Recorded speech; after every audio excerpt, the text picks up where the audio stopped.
1. I should have known. The sound of explosions could be heard for miles, dust would be seen at great distances, and the killer intent was so big that you could actually cut it with a knife. This killer intent has been present for the last couple of hours, no one knew from where it came or from whom, no one except a few people in Konoha, one of which was the 5th Hokage, Tsunade. She knew the killer intent could only come from someone filled with a hunger for power and a desire for revenge. The only person that would fill the air with so much killer intent could only be Uchiha Sasuke. The boy had run from Konoha to join Orochimaru for power to defeat his older brother, which killed his entire clan except for him. Tsunade feared the outcome of the fight. She knew that Naruto might have reached Sasuke and was trying to bring him back. She also feared how the villagers would react when Naruto would return with Sasuke. She knew the kid had the power to actually bring down Sasuke. She only hoped no one would harm him when he would return to Konoha. Uzumaki Naruto and Uchiha Sasuke were standing on the water in the Valley of the End. The entire terrain was damaged, nothing was where it was before. The two statues that were facing each other were missing parts of their legs, and in the missing parts stood Naruto and Sasuke. Naruto was in his first stage of fox form, he had only one tail but he was strong nonetheless. Sasuke was in his second stage of the curse mark.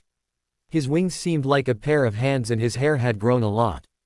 Sasuke glared at Naruto. Why is it that you wish me so bad to return home, Dobi?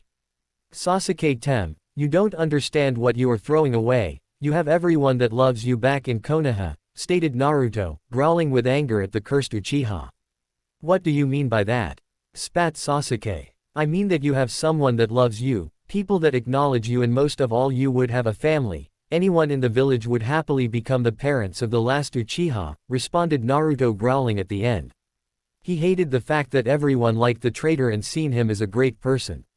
He was nothing more than a coward and a power-addicted maniac. The Uchiha let out more killing intent. You mean that pink-haired bitch? Sasuke literally spat on the ground. She is weak and a fool, and I don't need weaklings as my family. My only goal is to kill Itachi and revive my clan. Do you really think that anyone would want to be with you after becoming a missing nin? Yelled Naruto. You shut up, Dobi, you don't know how losing your family feels, yelled back Sasuke with full rage. I don't know. You are more stupid than I am, you idiot. I can't believe I promised Sakura-chan that I would bring you back. You are not worth anyone's attention, but if that would make her happy then I will bring you back even if I die trying. Naruto yelled with tears in his eyes. Sasuke just laughed at the comment. Very well then, this shall decide everything. He started making the all too familiar hand signs, and in just a second the Chidori appeared in his hand. Naruto stretched his hand to his left and the Rasengan formed. They both jumped in the air at the same time, charging forward. They thrust the two attacks towards each other. The only difference was that Naruto was not aiming for the killing blow, but Sasuke was. Time stopped for a second. Baka, go for the killing blow, or else you will die. The Kyuubi yelled in Naruto's mind. At that the boy smiled sadly inside himself. The fox was right, he aimed his attack for the killing blow. The two attacks met in air, both powerful, neither wishing to stop. A purple sphere formed around them, encasing them inside. Sasuke tried to punch Naruto, but the punch was parried and Naruto planted his fist in Sasuke's stomach as hard as he could. The sphere exploded, throwing the boys away from each other. They both landed back from where they jumped with a loud thud. It was silent then, everything stopped, nothing moving. Then footsteps, a splash, footsteps again, and then a voice. I said I will bring you back, and so I will. I would have killed you if it wasn't Sakura-chan that wanted you back. Naruto's paw, approaching Konoha. I fought with all my powers, I fought using Kyuubi's help even though I did not wish for it, but I had no choice, I must respect my nindo. I promised Sakura-chan that I will bring back Sasuke. Now that Sasuke is unconscious and I am carrying him home, I think that things will change for the better. I can't wait to see the look on everyone's faces when they see me walking with the traitor. Mission accomplished. I can almost hear Kakashi and Iruka-sensei calling for me to treat me to ramen. I can almost hear Sakura-chan calling for me and thanking me. I can almost hear the villagers' apology for what they did to me all these years. I can almost see Ba-chan smiling at me and hugging me. I don't know why, but I always loved to be hugged. It made me feel comfortable inside. But putting that aside, I cannot wait to see the look on my friends' faces when they see me carrying the traitor. I can't wait to hear what the others did in their fight with those creepy Sound 5. I know I should be worried for them, but I am very sure they are alright and are now recovering. I think I am the last one that came. Kyuubi was right when he told me that I need to go for the killing blow. Because of that I managed to stop the Chidori and retaliate. I think I am very happy now. I will finally receive acknowledgement for what I do. I will no longer be called a demon. I will be known as Naruto Uzumaki. But wait, what if they think something else? What if they cherish this bastard that much that they will not acknowledge me and will yell at me? What will it be then? What will I do then? I only hope that everyone sees what I see, and that is that Sasuke is too concerned with revenge and power to ever respect Konoha. Anyway, I don't care what people will think as long as Sakura-chan will be there. I know for sure that she will not yell at me. She will be happy and she will thank me. That's all I need. Yes, that's all I need. As I approached the village gates I saw Sakura, some villagers and a few shinobi at the gates. I was carrying Sasuke on my back and smiling, of course, why wouldn't I? I finished my mission and I brought back the traitor. I was walking faster and was waiting for Sakura to cheer on me, but what happened next I was afraid of it. What have you done to Sasuke-kun? Yelled none other than Sakura-chan. You almost killed Sasuke-kun, you monster. I can't believe you. Anyo, Sakura-chan, I kept my promise. I tried to say, but she just punched me in the face and grabbed that traitor in her arms, looking with a worried face at him and throwing daggers at me. Promise. This is how you keep your promises. She yelled, and then I saw the villagers approaching. Look what he has done to the Uchiha boy. He looks dead. That demon killed the last survivor. Yelled a man who began throwing rocks at me. At his action, everyone started throwing things at me. Then, it happened. Sakura got up and started beating me. You monster. Demon. Look at what you did. She yelled, kicking me, at the same time ignoring my injuries, including the Chidori wound that Kyuubi was barely able to heal. But, Sakura-chan, I tried to talk to her with tears in my eyes. Don't you call me Sakura-chan, you monster. She yelled again and continued hitting me. Then realization hit me, I had nothing to do in this place. No one would ever acknowledge me, my friends all hate me, everyone despites me. The only ones that really care are Tsunade, Jiraiya, Kakashi-sensei, Iruka-sensei, Old Man Ichiraku and his daughter, and Konohamaru Core. Except for that, no one else. I was all alone, they all hated me. And then, the most painful thing happened. Get out of our village, demon. Yelled a man. Yeah, get lost. We don't need you. Yelled someone else. Then I saw it, and everything snapped in me. I grabbed Sakura's leg and pulled, making her fall. I got up and my rage took over. Fine, you pieces of worthless shit.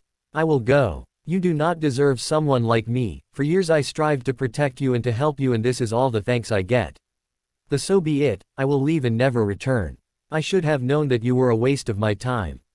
Goodbye forever. I yelled and turned to leave, but not before I looked down.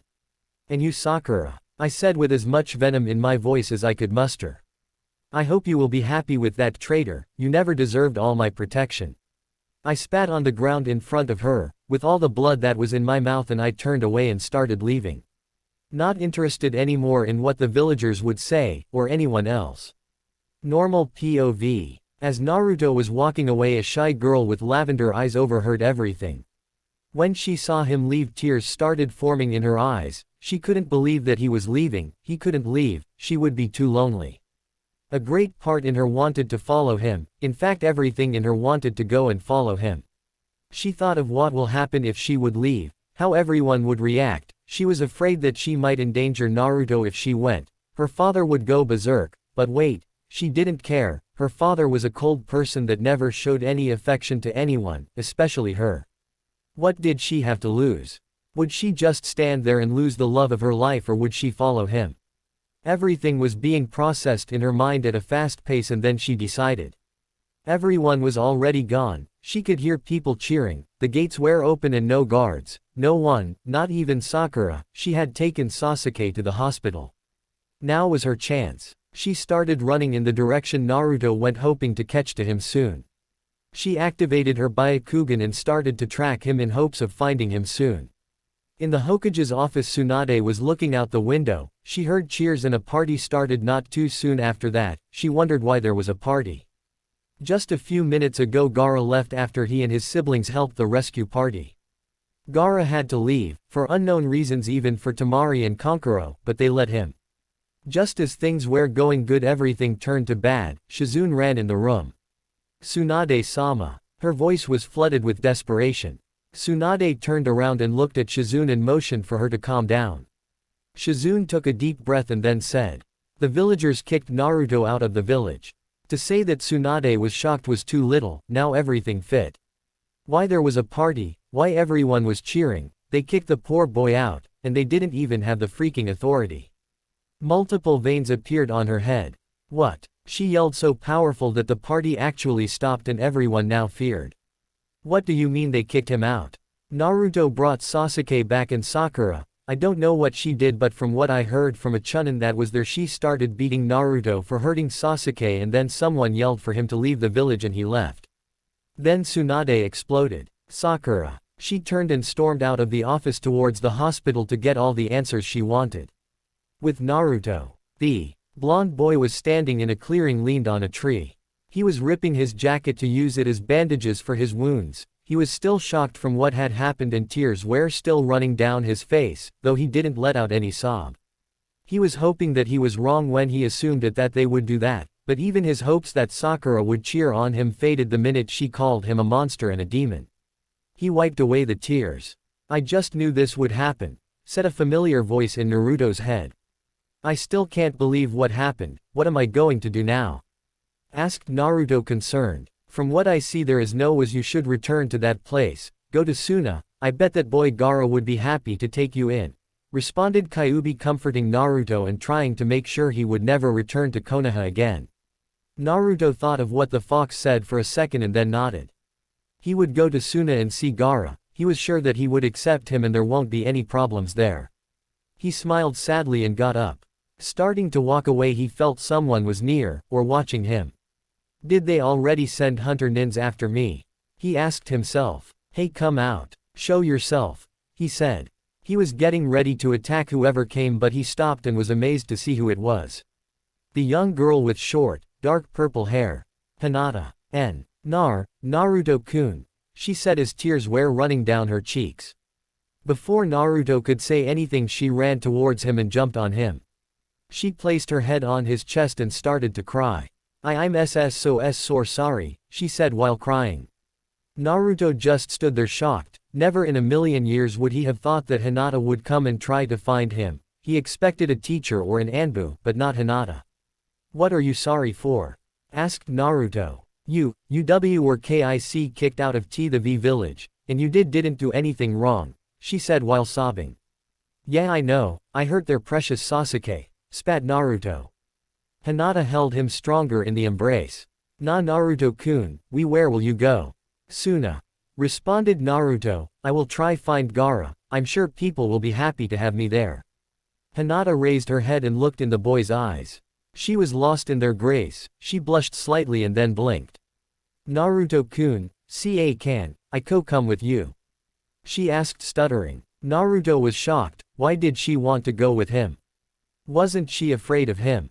He looked in her eyes to try and find an answer. He was amazed to see they were filled with concern and caring. Almost, why is she looking at me with so much love? He pondered. He tried to answer something but nothing came out, then finally something did. "But what about your family? Why come with me?" he finally asked. Hinata saw that now he was concerned for her. "I want to come with you. I am never accepted by father, and because I want to go with you because I feel safer with you. And because I love you," she thought to herself. Naruto was thinking, indeed she had a hard life in Konoha, but she was the heir to the Hyuga clan. She had duties to fulfill. He tried to convince her to return but she didn't want to. "But I will go on a dangerous trip. I don't care as long as I am with you," she said, blushing and burying her face in his chest. "But if something happens to you, please," she begged him, tears forming in her eyes. "I don't want to go back as well. Please, I want to come with you," she said, and Naruto was amazed she didn't stutter not once. He smiled. Somehow he knew that if she came with him he would be happier. He hugged her tight. Hinata was speechless, and after a moment of silence he spoke again. All right, Hinata-chan, you can come with me. I promise I will protect you on the way, and if you are coming with me I will teach you some jutsu. Wait a second, Hinata-chan. Well, I guess it sounds good. Oh, what the hell, I will call her with Chan from now on. I don't think she would mind. And as he expected, his didn't mind. He could feel her smile on his chest. Little did he know that she was even blushing at the same time. He called me Hinata-chan. I can't believe it, she thought. They left the spot after 5 minutes walking close to each other. Hinata took care of Naruto. She gave him some of her ointment and bandaged some wounds that were still opened with some bandages she had on her. Naruto was really happy. He found that there is someone else that cares for him. Someone his age, in fact.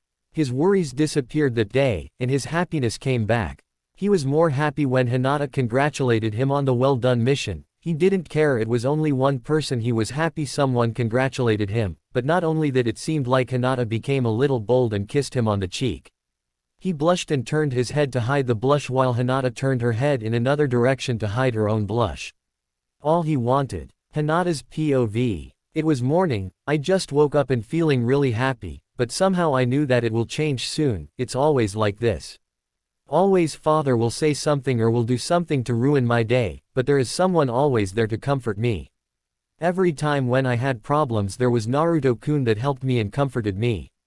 I was always grateful for that. I don't know what I would do if he would vanish. I got out of the bed and did my usual routines, took a shower and brushed my teeth, then I got dressed and went to eat something. When I arrived in the dining room I saw my sister Hanabi and father already there eating, but I didn't see Neji. He was always there, and something felt wrong the moment he wasn't there. Ever since Naruto-kun beat Neji in the Chunin exam he has changed towards me. He is the only one that offers comfort from the family. Even my sister is a spoiled brat that doesn't help me, just walks by and ignores me. Whenever Naruto-kun was on missions and I had problem with father, Neji would always be there to help me. Like Naruto-kun, he turned into the cousin that I always wanted. In secret he would always support me and train me. I am grateful to that and to Naruto-kun for changing him and for bringing back my old cousin, the loving one. I took a seat and started eating. I tried to ignore the fact that Neji wasn't there, but after I was done I just had to ask to know. After all, he is my cousin and he cares about me. Father. I asked, stuttering like always. What do you want, Hinata? He asked me with his usual cold voice, always the same voice. Anyo, where is Neji-san? Your cousin went on a rescue mission a few hours ago. He went to save the Uchiha boy from Orochimaru, and he said with so much pride that you could think that Neji went alone. Anyo, did he go alone? No, he responded with a cold voice. I could feel that he wanted Neji to go alone because he thought that my cousin would only be held back. My father thought that the Hyugas were invincible. He didn't care about anyone else. We went with the Nara boy, Akamichi boy, Inazuka, and he took a pause like he would be disgusted by something. And with the Uzumaki boy, he finished with the coldest voice I ever heard. Why was he so mean to Naruto-kun? It's not like he would have done something. And when did they'll leave? I asked. And what's so wrong about Naruto? When I asked the last question I regretted it. Father exploded. He looked at me with daggers in his eyes and started yelling at me about who knows what, just insults like always. But then he saw that I wasn't paying attention and he actually did it. He hit me and told me to leave. With tears in my eyes I ran out of the dining room, but not towards my room. I went towards the gates to wait for Naruto-kun to come. As I waited my pain slowly faded and all I wanted was to wait and hope that Naruto-kun comes back safe, because in all the time I waited everyone slowly returned. Choji came back looking very skinny and was almost dead because of that. Kiba was injured really bad and Akamaru was unconscious. Neji had a hole in him and was taken in emergency to try and keep him alive, and Lee was tired from his fight and had a few bruises like Shikamaru, who also had a broken finger. But Naruto-kun and Sasuke didn't come yet. People started to gather at the gates and I hid myself behind a tree and waited. Then Naruto-kun came. He was so happy. He was carrying Sasuke back. I saw he was slightly injured, but Naruto-kun looked like he would fall down any second and die. I had to hold myself from running towards him and carrying him towards the hospital. I wanted to jump out and cheer on him and congratulate him, he was so happy, he kept his promise towards Sakura. I found out from Shikamaru about the promise. It was only natural that he would be happy, he actually finished an A-rank mission. I was really happy for him, but then I was shocked what happened next. Sakura was beating him and yelling at him for hurting Sasuke. I saw Naruto-kun had a bad injury in his shoulder that was opening from all the hitting and he was starting to bleed. He didn't cry, but I saw that inside he was broken. And then the villagers yelled and threw rocks at him and told him to leave. I wasn't sure what will happen next. I hope Naruto-kun would ignore and come back, but it shocked me when I saw what he did next. He made Sakura fall down and yelled back and talked with Sakura with so much venom in his voice that I thought he would actually beat her, but he turned around and left like he said. The villagers didn't even wait for him to leave and started cheering and left to spread the word. I saw Sakura picking Sasuke up and leaving towards the hospital ignoring Naruto-kun. He was walking away crying. It just broke me inside, I couldn't believe it. At that moment I decided I would go with him and help him from now on. He doesn't deserve that treatment, I would help him. So I ran after him. Konoha, at the hospital. Normal POV. Tsunade was dashing through the halls of the hospital fuming, her face was completely red of rage. Someone tried to get in her way to calm her down and she punched him so hard he flew through a wall. When she arrived in Sasuke's room she saw Sakura there taking care of the boy. Sakura! Yelled Tsunade from the door. The pink kunoichi turned around and greeted Tsunade. The Hokage then exploded when she saw that the girl was happy. She grabbed her from the collar and threw her towards the wall. Hokage-sama. Started Sakura, what was that for? What did I do? What did you do? Asked Tsunade and veins appeared on her head. What did you do to my little brother? What did you do to Naruto? But Tsunade-sama, look at what he did to Sasuke-kun, she said pointing at the boy on the bed. Tsunade looked at the traitor and raised her fist to try and hit him but calmed down and threw her anger towards Sakura. What did he do to him? He is injured bad and is unconscious. Only that, yelled Tsunade fuming. Did you at least look to see what injuries Naruto had? Did you? I will tell you, he had a freaking Chidori hole in his left shoulder and was injured 3 times more than this piece of shit, she said pointing towards Sasuke. And you dare hit him like that? You dare do something like that after all he has done for you in this shit hole of village, yelled Tsunade. Of course you wouldn't think. Guards. 3 Anbu appeared. You are to take this traitor to the prison wing of the hospital to recover, and you Sakura are to think of what you did. And Tsunade stormed out of the door. She slammed the door with so much force that the wall cracked and the door fell down and broke. The Anbu took Sasuke and disappeared. Sakura just stood there, nothing passing through her head, and then she heard a puff. She turned to see Kakashi looking angry. I am really upset with you, Sakura, for the way you treated your comrade. You should be happy he kept his promise and brought back that traitor. Sakura tried to say something but Kakashi continued ignoring her. Do you know what the boy always wanted? Do you? He wanted recognition, acknowledgement, and support. That's all, and you treated him like trash. You know what else? You remember your birthday 1 year ago. Well, do you? Asked Kakashi, this time yelling, and she could have sworn that she saw tears forming in his free eye. Why yes, she stuttered. Well, you don't. That's what I will tell you, he said, surprising Sakura. I will tell you what happened to Naruto. He came and treated you to lunch. He said he will pay lunch for both you, Sasuke, and all your friends. And how do you treat him? You punch him and yell at him, because you thought he wanted to date you. And you were really wrong. I was in a tree at that day looking what you did. You know what happened after you left? Well, do you? He yelled, and this time even harder. Sakura shook her head. No. After you left, Naruto started crying. That's right, he started crying and he opened his jacket, and what I saw shocked me. The present he bought for you, all destroyed. And might I tell you what it was? Something made out of glass, really expensive, and you know how much it was. Do you? And again Sakura shook her head. I will tell you, it cost 3 years of saving, 3 years. But that's not what gave me nightmares for the next month, no, not at all. Sakura raised her head and looked at Kakashi, that was actually crying now for what he was about to say. The glass went in his chest. He was picking the pieces of glass one by one out of his chest and bleeding. There were serious wounds, and you know what he did? Instead of throwing your present away and going to be healed, he stood in the same spot for 5 hours trying to repair your gift, and was bleeding and he didn't care. He tried to rebuild your gift and give it to you. When he saw he can't do it, he made a shadow clone to take the gift and bury it. Sakura just stood there not knowing what to say. She never knew, and now everything was being said. And what is worse was the next morning. Yelled Kakashi. We had a meeting and I didn't come, and you know why?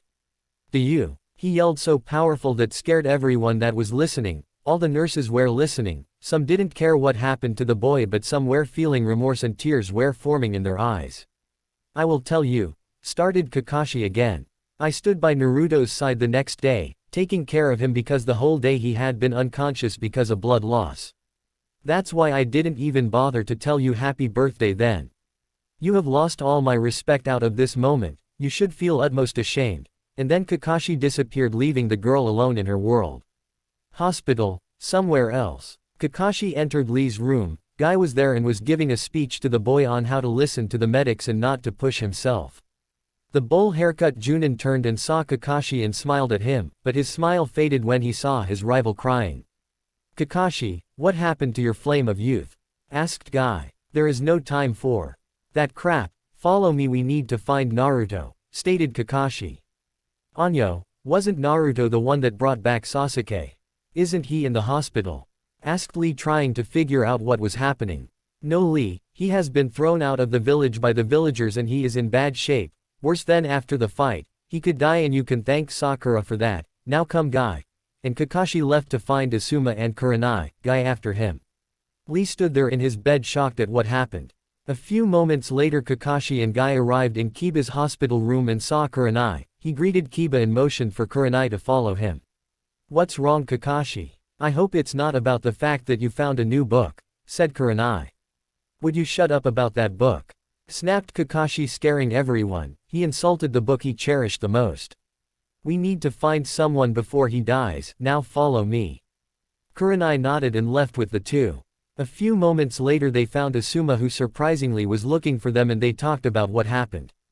Kurenai was shocked. She couldn't believe the treatment the boy received.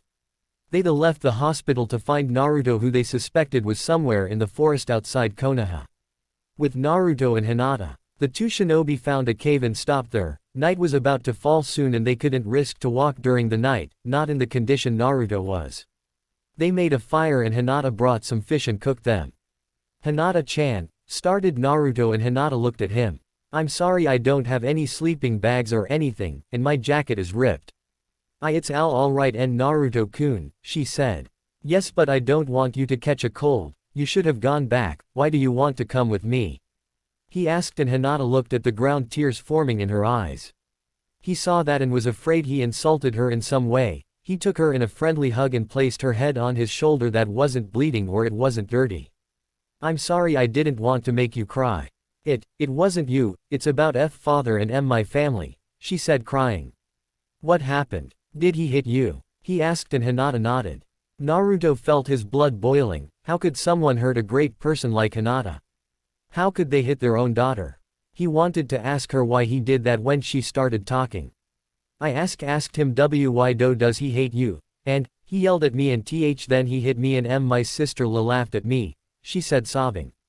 Naruto tightened the embrace and started moving back and forth to calm her down, like he always did.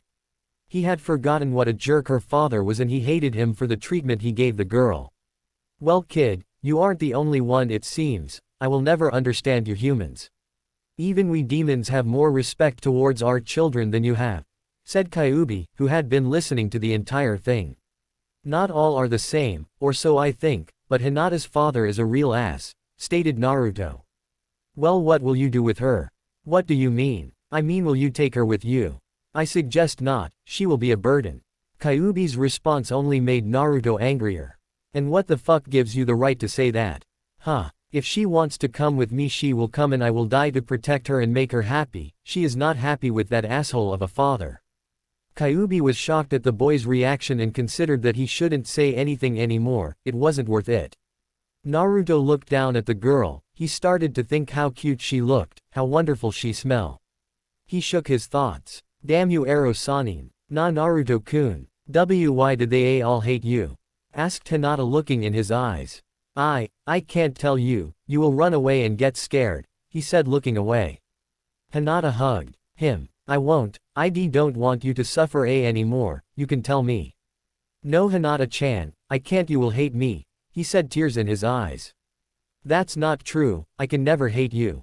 But. Hinata looked for a little courage in her heart and will all that she could master. She kissed him on the cheek, blushing madly.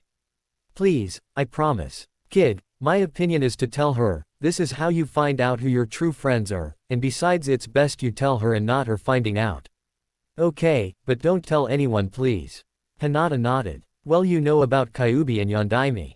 Hinata nodded once again. It's all a lie. A lie? She asked, not believing. Does this mean he is free? Naruto shook his head. No. He is not free. Yondaime could not kill the Kyuubi, so he sealed him away in a newborn baby. Hinata looked at his and then realized why they all hated Naruto, why no one cared about him, why all that treatment. Yo, you are the container. Naruto nodded and got up. If you want to run now I won't stop you, he said. He was sure she would leave scared away, but when he didn't hear any footsteps or anyone yelling at him, he took his heart in his throat and looked at Hinata. She had tears in her eyes, and she was looking at him with care and compassion. She jumped up and hugged the blonde, crying. Once again he was speechless. She was his true friend, and she didn't care. What amazed him the most was when she started apologizing for not being there for him.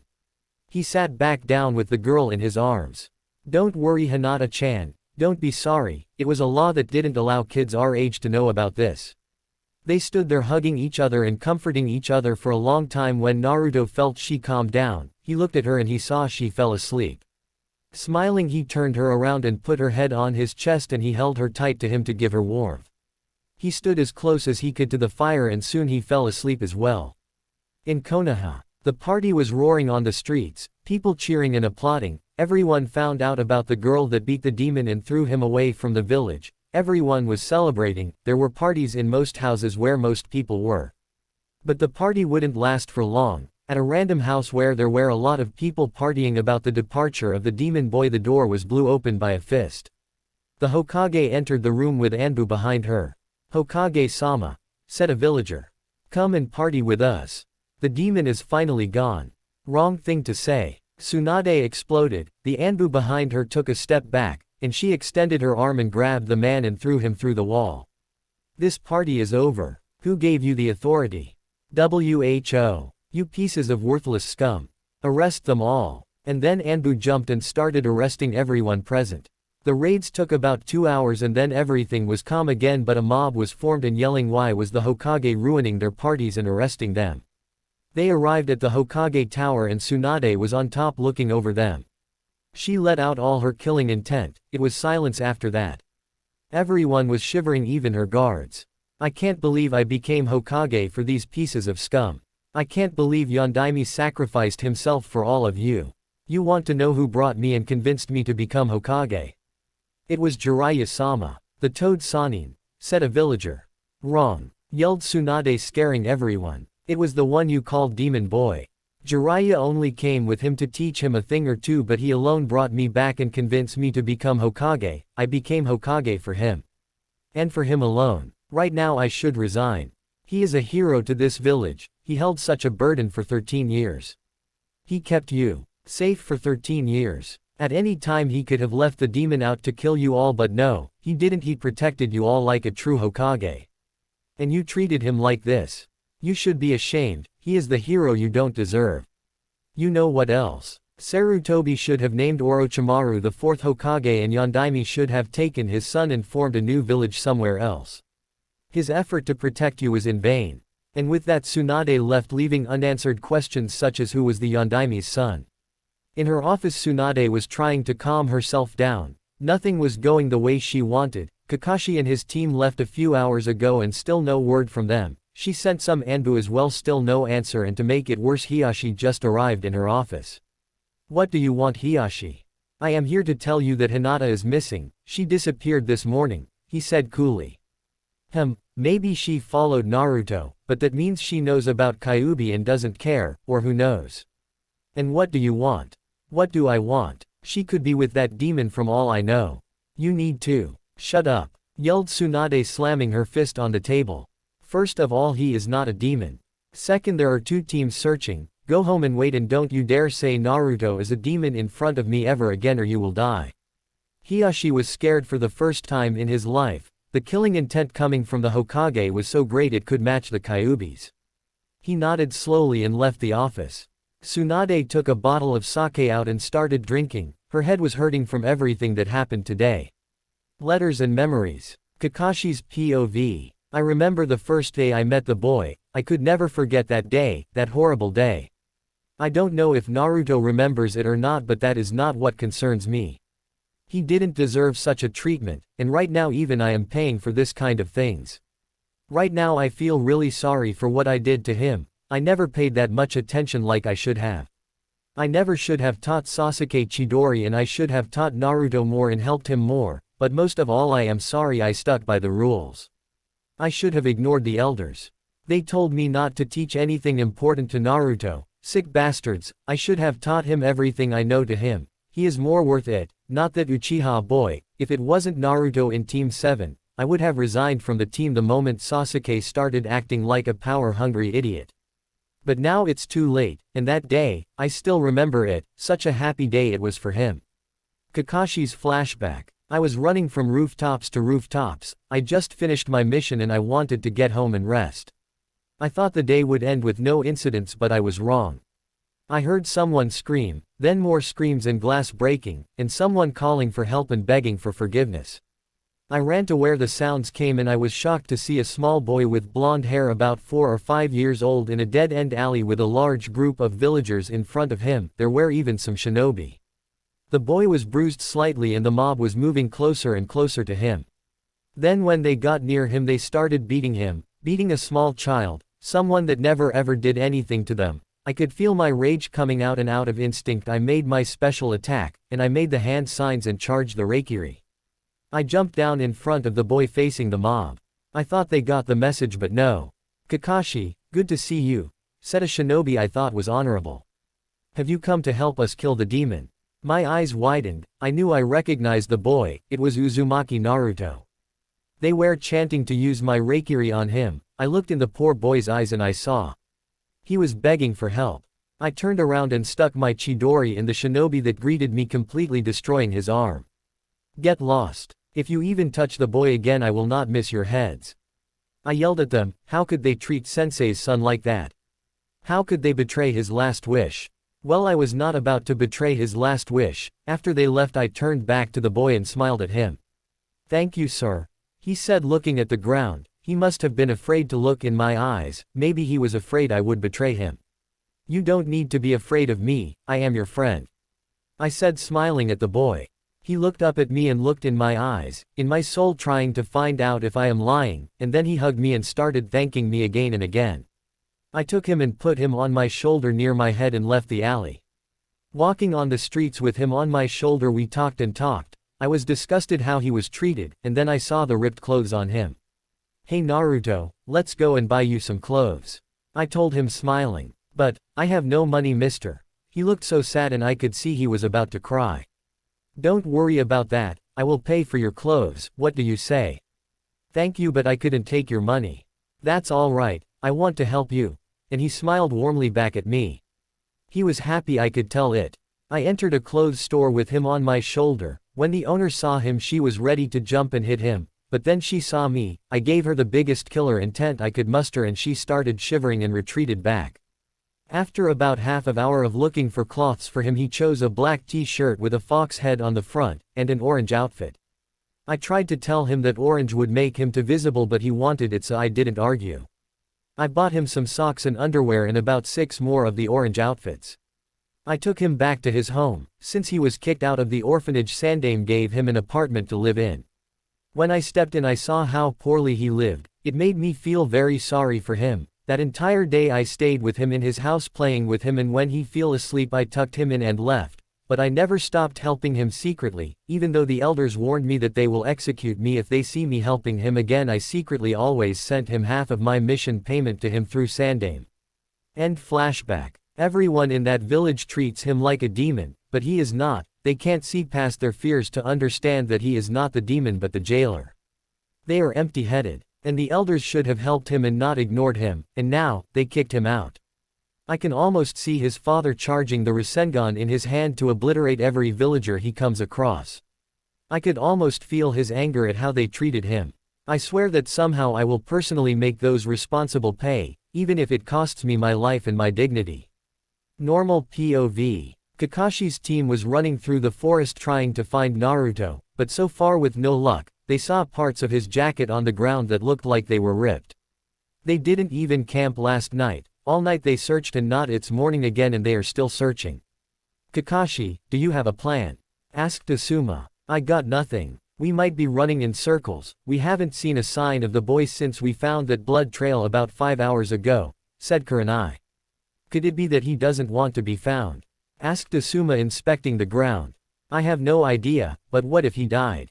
Asked Kurenai. It's impossible, Naruto's flame of youth cannot be extinguished that easy. For once you made a good point guy. Yosh. Thank you Kakashi, my rival. Alright stop it, we need to move again. He might have camped out for the night, said Asuma looking around. There are some caves not far from here, you think he might be in one of them? Asked Kakashi. I am sure that he might have hid there, should we check? Asked Kurenai. Yes, let's go my youthful comrades. Yelled Guy starting to run towards the caves, the rest behind him. With Naruto and Hinata. Naruto was looking around smelling the fresh air, he looked down at the girl that was still sleeping in his arms. He smiled softly. She looks so beautiful, wait, did I just say that? Well she does look beautiful, maybe I was so obsessed about that pinky that I didn't see what was in front of me. For the first time in your life you were right with something, congratulations, and Naruto heard someone clapping in his head. Oh shut up Baka Fox. Hey. Don't offend me, I am working hard here to heal you, so shut your trap. Yelled an enraged Kyuubi. Naruto just ignored and stopped talking to the fox. He looked down at Hinata and saw she was slowly opening her eyes. She looked up and saw she was in Naruto's arms, she blushed furiously and jumped out before fainting. She started looking at the ground in embarrassment and started poking her index fingers like she always does when she is near Naruto. I wonder why she is blushing. Good morning Hinata, did you sleep well? Asked Naruto smiling warmly. Hinata nodded. Hi-en Naruto-kun. I hope I didn't scare you, but you fell asleep last night and it was cold and I thought I should keep you close so you won't catch a cold. No not at all, thank you, said Hinata blushing more. I can't believe I slept all night in Naruto-kun's arms, why can't I tell him? Why can't I find the courage to tell him? Well Hinata-chan, if it's alright with you we should go, we need to move more and reach Suna fast, said Naruto and Hinata nodded and followed him. They exited the cave just as 4 Anbu appeared. Uzumaki Naruto we are here to take you back, said one with an eagle mask. Forget about that, let's kill the demon here and now, I don't agree with bringing him back, spat one wearing a beaver mask. But the Hokage said too, started the one with the eagle mask. Forget about that. Don't you want revenge for what the demon did to your family 13 years ago? Asked the beaver-masked Anbu taking his katana out. Naruto went in front of Hinata and whispered to her. Go inside and stay there, I suggest you cover your eyes because I will let someone else take care of them. Who are you going to let? She asked. Please don't hate me, I promise he has no control over me, now go. His appearance then started to change. His teeth grew, his whiskers became more visible, his nails grew resembling claws and his blue eyes were replaced with red slit eyes, similar to a fox's. He growled at the Anbu. So the demon shows his true form eh? What about the Hyuga girl? Asked a bear-masked Anbu. She is with the demon, she must be a traitor, kill her too, said the beaver-masked Anbu. Naruto snapped. Don't you dare touch Hinata-chan. And what will you do? Asked the eagle-masked Anbu. The beaver-masked Anbu laughed but his laughter soon stopped when he heard a comrade yelling. He looked around and saw the eagle-masked Anbu on the ground in a pool of blood, missing his head. He looked at Naruto that was holding his comrade's head and then he threw the head towards him making him sick. You monster. I'll kill you. The beaver-masked Anbu yelled charging Naruto with his katana raised. He let it drop on Naruto who disappeared in a puff of smoke, and then he was surrounded by about 10. They all charged at the same time. The Anbu managed to kill then, but then he felt something cold at his throat. He looked behind him and saw Naruto. Goodbye, was the last thing he heard. Naruto cut his throat and he fell on the ground. The other two Anbu were now boiling in anger. The bear-masked one and the tiger-masked one charged Naruto. The bear-masked Anbu made a series of hand signs and created two clones, while the tiger-masked Anbu made his own set of hand signs and blew 3 fireballs out of his mouth. Naruto dodged the fireballs and charged the clones, finishing them off in just a few seconds. He then charged the bear-masked Anbu and started landing punches and kicks on him. They were so fast the Anbu could not parry. After being hit with a large series of punches and kicks, he felt something cold. He looked and saw he was stabbed with a kunai. Naruto yelled and started stabbing the Anbu with the kunai so fast he could not react. After being finally stabbed in the head, he fell on the ground, dead. The last Anbu started to shiver in fear. Naruto turned and looked at him. The Anbu wanted to move, but he was too scared. He couldn't believe someone like that boy managed to kill his comrades so fast and with no remorse. He saw Naruto charging the Rasengan. His eyes widened in fear. He tried again to move, but nothing happened. He was too afraid. Naruto was now in front of him. He grinned. Send my regards to Zabuza. Tell him I sent him 4 Anbu to play with. Burn in hell. He slammed the Rasengan in his chest. It went through his chest and then in the middle exploded, obliterating the body and creating a bloodbath. Naruto turned back to normal and went where Hinata was. She opened her eyes and saw what Naruto did, and she closed them again, not wanting to see. But she could smell the blood. I hope you are not mad at me or afraid of me. I am sorry, but I had to do that, said Naruto. I am not afraid, and I am not mad. They deserved it, she said, hugging the boy. Keep your eyes closed, I don't want you to see the scene. I will lead the way, alright. Hi. Naruto took Hinata's hand and she blushed. They started leaving, but Naruto stopped. He took a piece of paper out and a pen from one of the Anbu and wrote something and stuck it on one of the Anbu faces. He took her hand again and started moving. After about 5 minutes, Naruto told Hinata to open her eyes and he let go of her hand. Even tough Hinata didn't want him to ever let go of her hand. What will WED do now? They must consider us missing Nin. There is a village close by. He made a hand sign and transformed into himself, but with his cloths not torn and looking like he doesn't have any injury. I will keep this henge till we buy something to hide us. I don't want to fight anymore. Hinata nodded. Anyo, shouldn't we take off RH headbands? Shouldn't I make henge? Asked Hinata. No, the headbands can stay for now, and you don't need to use a henge. Just follow my lead and it will be alright, okay? Hinata nodded again, smiling. Kakashi's group. 1 hour later. Kakashi's group were standing in front of the massacre, blood everywhere, an Anbu missing his head, one stabbed like mad, one had his throat cut and another was spilled everywhere, his organs strewn haphazardly around. From the looks of it, the battle happened an hour ago, said Kakashi, examining the least mutilated of the corpses. Do you think Naruto did this? Asked Kurenai. He did this, sighed Kakashi. But I wonder why. Asuma then looked at the face of an Anbu and saw the message. He took it and motioned to everyone to listen.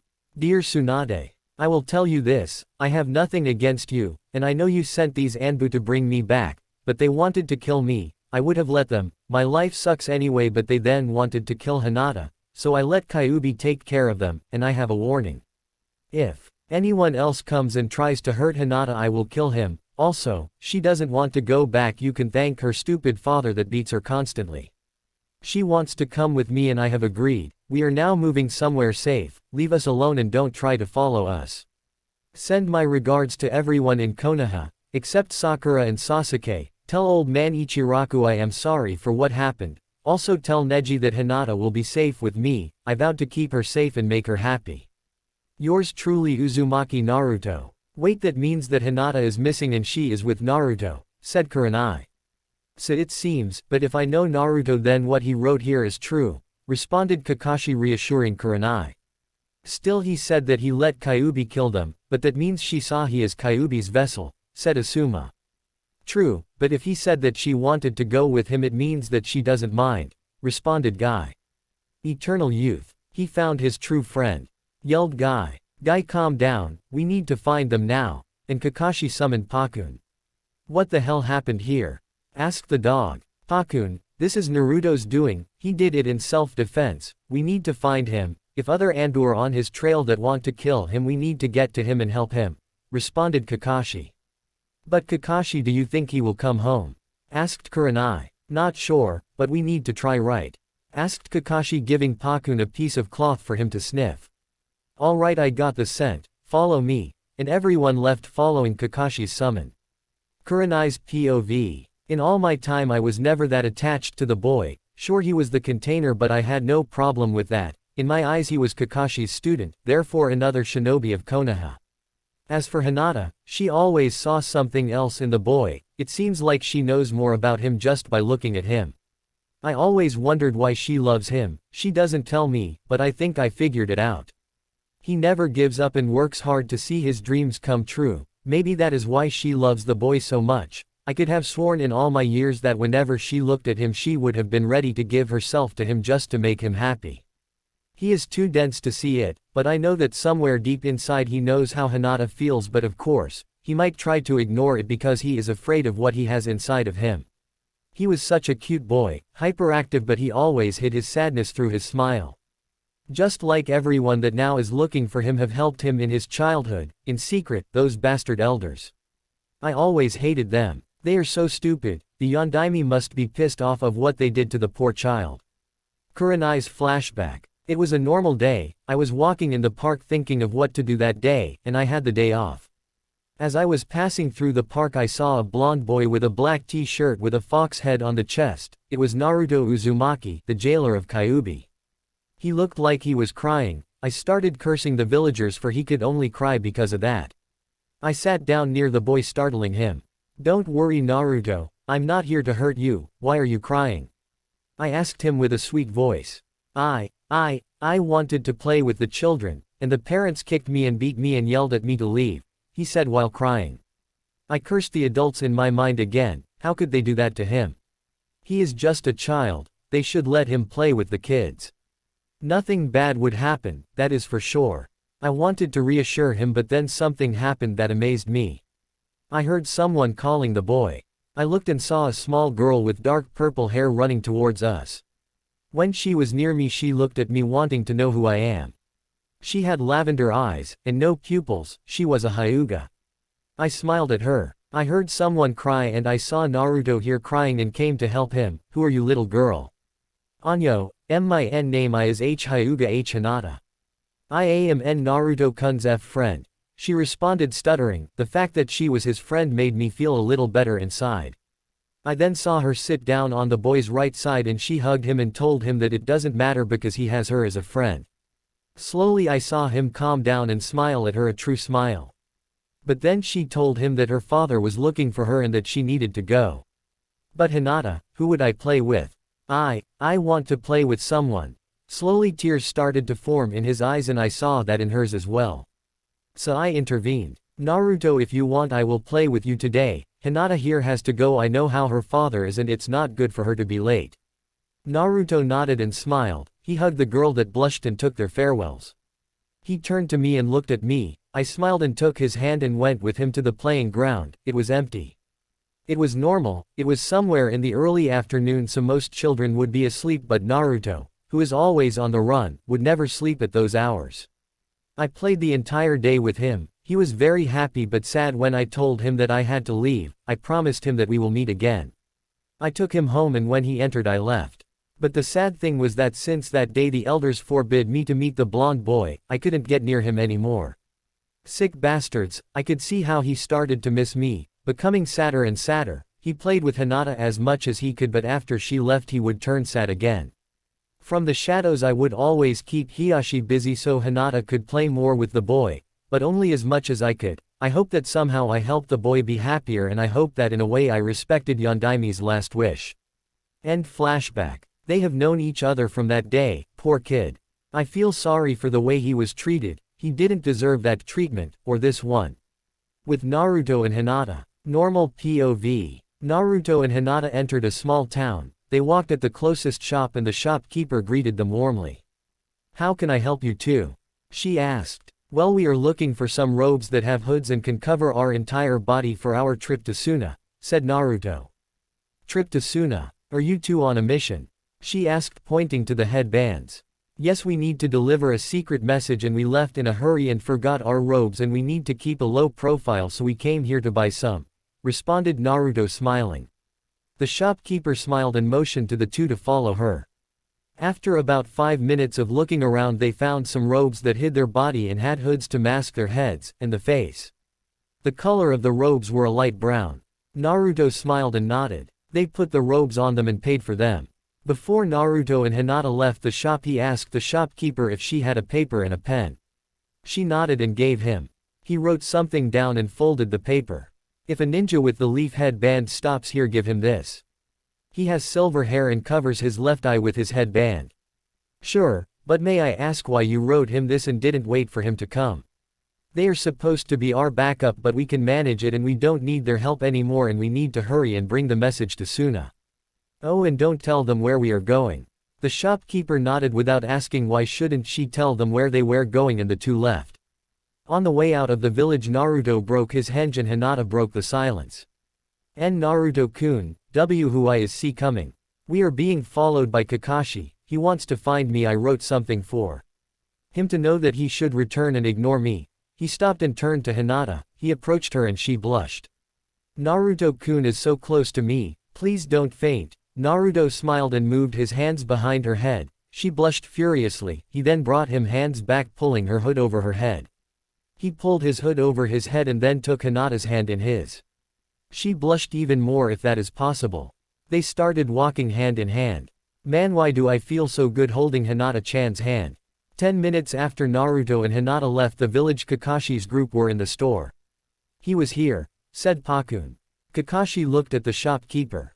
Have you seen a blonde boy with spiky hair and a girl with lavender eyes and dark purple hair? Yes, they have been here, she said and took the piece of paper out and handed it to Kakashi. He told me to give you this. Kakashi took the paper and unfolded it and started reading while the rest of the group was reading it as well from behind Kakashi. Team Kakashi.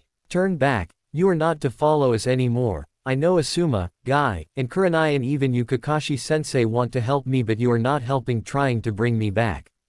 If you take me back they might try and kill me, you cannot protect me forever there. It's best if you turn around and go home. And Kurenai-sensei, Hinata-chan is happy, she is safe and she knows about my secret and saw me using him, she doesn't mind and wants to come with me. Please don't force her to go back to that bastard Hiyashi, we both know how horrible he is. If you continue to follow me I will be forced to make you go home. My advice, turn around before anything wrong happens. Regards, Uzumaki Naruto. They all looked at each other speechless. Then Kurenai broke the silence. So what now? We find them, responded Kakashi. But you heard what he said, commented Asuma. We are going for another reason, Pakun lead the way, and they left the store. A few minutes later they were behind two persons with light brown robes that were walking holding hands. The only one who recognized them was Kakashi, who smiled at Naruto's plan to hide. He jumped in front of the two and they stopped. The rest jumped near Kakashi. Kakashi, what are you doing? These people aren't Hinata and Naruto, complained Kurenai. Has your flame of youth stopped? Kakashi shrugged it off. Alright Naruto, Hinata, I know you are you, right Pakun? Right, responded the dog. Kakashi-sensei, you should have listened to the letter for you, said Naruto. Listen Naruto, you need to come back with us, said Asuma. No, I am not going back, and if you want to take me you need to take me dead, yelled Naruto and getting ready to fight. What shocked the rest was what Hinata did. If you want end Naruto-kun you need to go through me, she said in the Hyuga stance. Keeping our promise. Gaara's POV. My life has changed, I am someone new if I can put it that way. Ever since my fight with Uzumaki Naruto I left my past behind and started a new life. His speech about friends and precious people made me realize what I needed, a friend, a precious person. Even though I did not tell him, Uzumaki Naruto became my precious person and his precious people are my friends. When that Uchiha boy ran the first herd that they might need help, me and my siblings were glad to give it. I have helped that bull haircut person, Rock Lee. One of Uzumaki Naruto's precious person. I killed a strange guy, he said his name was Kimimaro or something like that, sick guy, he would have died anyway, I would have left him to die by natural causes, but he desired the faster way, a shinobi fight, and I respected that. I killed him in battle. Upon arriving with the Lee guy back in Konoha, I took him to the hospital so he can rest and be treated. I visited my sister, Tamari, who was waiting with the so-called genius Nara Shikamaru. His friend was in critical situation and he was laying on a piece of string. I left so my sister can stay with him. I don't know, but it felt the right thing to do. I wanted to see what Kankuro did, but I couldn't find him, so I dropped my search. He can take care of himself. Besides, I can feel if one of them is having trouble. Somehow I feel it, but I cannot explain what it is. If I finished all that, I decided to greet Uzumaki Naruto at the gate. I could feel his chakra closing in. Arriving at the gate, I was for the third time shocked to see what was happening. I was shocked first time when my uncle tried to kill me, shocked a second time when Uzumaki Naruto defeated me, and now I was for the third time shocked to see one of his precious people beating him. I saw he brought back the Uchiha boy, so I did not understand what was happening. I wanted to interfere and kill that pink girl. But before I could act, one heard someone screaming for Uzumaki Naruto to leave. I knew he was strong, but once again I was shocked to see he actually agreed to leave. He told me when he defeated me that he desired to become Hokage, but if he leave he cannot complete his dream. I saw him leave. I wondered where he might go, and then I realized that he might try and find me. I went back to the hospital and found Tamari in the same spot. I told her I need to go back to Suna to do some stuff, and she nodded and told me to be safe. I teleported with my sand near the gates and started running towards Suna. If I am right and Uzumaki Naruto comes there, I need to greet him properly. I will wait for him there and repay him for changing me. I will help him for his help, and besides I need to know a lot of things. Why did his precious person kicked him, beat him, yell at him and threw him out of the village? That I needed to know, and only he could tell me. With Kakashi's group and Naruto and Hinata. Awesome as POV. I never thought that this will ever happen, the boy to be kicked out of the village. He was a good person and deserved better. I wonder what would have been if I would never have listened to the elders and had helped him like I did before. Flashback. It was noon. I was standing in my favorite restaurant eating something here and there. I heard someone yelling, and out of curiosity I looked at the entrance and I saw Uzumaki Naruto, a 5-year boy, pleading one of the people working in the restaurant to let him eat. The man hit the boy and told him to leave. I shook my head and got up. When I was near the man, he seemed to smile because I was there. Asuma, tell this demon to leave, he is not welcome here, he told me. I sighed and I put my hand on the boy's shoulder. Hey, would you like to join me and eat? I asked him. The man gasped and the boy looked at me, smiled and thanked me. But Asuma, the boy is, he tried to tell me something but I didn't care. The boy is hungry, he will eat with me and will eat whatever he wants and I will pay. If you have a problem, I dare you to try and tell me wrong. Then man nodded and went back from wherever he came. I took the boy's hand and went back to the table. I told him to order whatever he wanted, but he didn't seem to know, so I suggested him something and he nodded happily. We talked about things that he could understand. He told me about his dream to become Hokage and I smiled warmly at him. Indeed, he had potential. After eating, I took him to the nearest food store and I told him to buy whatever he wants as food and I will pay. I was happy to see that he didn't want that. He told me that he could not take my money. I reassured him that it was all right because indeed it is. I make a lot of money. He bought some ramen that could be easily cooked and I bought him milk and bread. After all, he needed something like that. I helped him take his stuff back home and promised him that someday I will treat him again at the restaurant. He smiled and nodded at me. Before I left, he hugged me. I smiled and took my farewell. Unfortunately, I never got to treat him again after that. Sick bastards. The elders forbid me to help him, but somehow I was still happy for him. One day I saw him eating at Ichiraku's ramen shop and it made me smile. After he left, I entered the shop.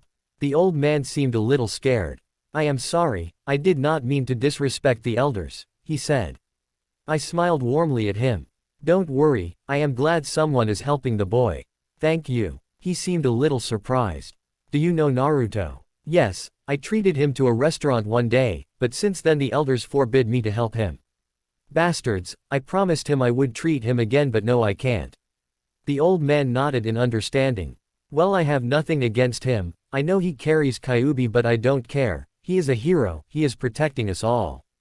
I nodded. Listen, if sometimes he doesn't have money to eat, give him food for free and send me the bill, I will pay for him. Are you sure? He eats about 20 bowls. Yes, at least I could help him from the shadows. I smiled and the old man nodded. He agreed. It wasn't always that he forgot his money, but whenever he forgot them he ate for free and I paid for him, at least I somehow helped him. End flashback. Normal POV. Kakashi's group were stunned. The shy girl, Hinata, was willing to die to protect Naruto. Kurenai was utmost proud of the girl, never would she have expected her to do something like that. Kakashi just stood there smiling under his mask. So Kakashi, step aside and we won't need to harm you guys, said Naruto serious. Naruto, you know we are 4 Junin and you guys are just 2 and only genin, said Asuma. So what? I am willing to die and go back dead then alive, stated Naruto.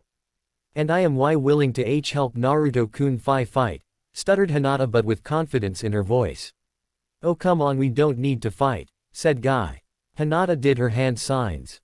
Byakugan, she said activating her bloodline limit. Kakashi's group were surprised she did that. And Naruto smirked. So, back off or what? He asked. Well, first of all Naruto, started Kakashi. We won't back off. Naruto created 10 clones. Not until we give you some money, he said smiling and the rest of the group smiled at them. The clones disappeared and both Naruto and Hinata dropped their stance and gaped. WWWH, what did you say? Asked Naruto stuttering. Listen Naruto, we know you don't want to go back, and when we found the Anbu group dead we knew you would die if you return, said Kurenai. And besides we all have to keep out promises to you, said Asuma. What promises? Asked Naruto not understanding. Don't you remember all the times we helped you when you were small? Asked Kakashi. Naruto shook his head. No. I only remember when Guy-sensei saved me from a group of shinobi that wanted to beat me for no reason and then took me sightseeing in Konoha and around Konoha. The bowl haircut Junin did his pose and smiled at the boy. That's right my youthful friend, I still remember how happy you were. Naruto smiled and hugged the Junin. Thank you again Guy-sensei, but why didn't you come again after that? The Junin's good mood disappeared and looked sad. In fact every Junin looked sad after that and they also looked like they were sorry for that.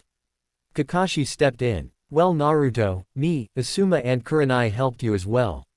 You might have forgotten, I bought you the outfit you wear even today, Kurenai helped you by holding Hinata's father when you guys were small so you could play some more with her, and Asuma once treated you to lunch and after that he secretly paid for how much you ate at Ichiraku's when you didn't have money so you won't starve. Naruto gasped and a tear dropped from his eyes. So, that means that, but why didn't you help me after that? Kakashi sighed sadly. The elders forbid us. They said they would burn all Ika books, cut my payment, demote me to genin, and they said that even after that if I still helped you they would kill me and erase my memory from history. They told me that they would arrest me, throw me in jail and let me rot there for up to 5 years and then throw me out of the village, said Kurenai. They told me they will cut my payment, ban me from all restaurants, never let me have a genin team, hurt and terrorize my relatives, and finally they would do something bad to me but they didn't say what, said Asuma. They told me they would cut my hair and make me bald, cut my eyebrows, take out all my teeth, torture me for some time, hang me by the arms on the Hokage monument for about 4 months, and then they said they would do something bad to me as well, finished Guy. Naruto just looked at the ground cursing the elders. He also had to hold a little laughter when Guy said about the hair, teeth and eyebrows. But he was furious nonetheless. Hinata was shocked also and speechless. She knew her father was in the Elder Council as well. What she heard now made her hate her father even more. I don't know what to say, said Naruto. Let us fill that Naruto, said Kurenai. Bastards. Idiots, yelled Asuma. Scumbags, yelled Kakashi. Youth killers, yelled Guy. They should keep away from my style. Team Kakashi sweat dropped, except for Guy of course. Hinata giggled, and Naruto laughed. So Kakashi, what do you want to give us?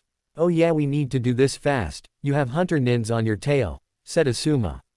What? Asked Hinata scared. The elders sent them, because now they can kill you Naruto. We hope they didn't make you a missing nin yet, said Kakashi.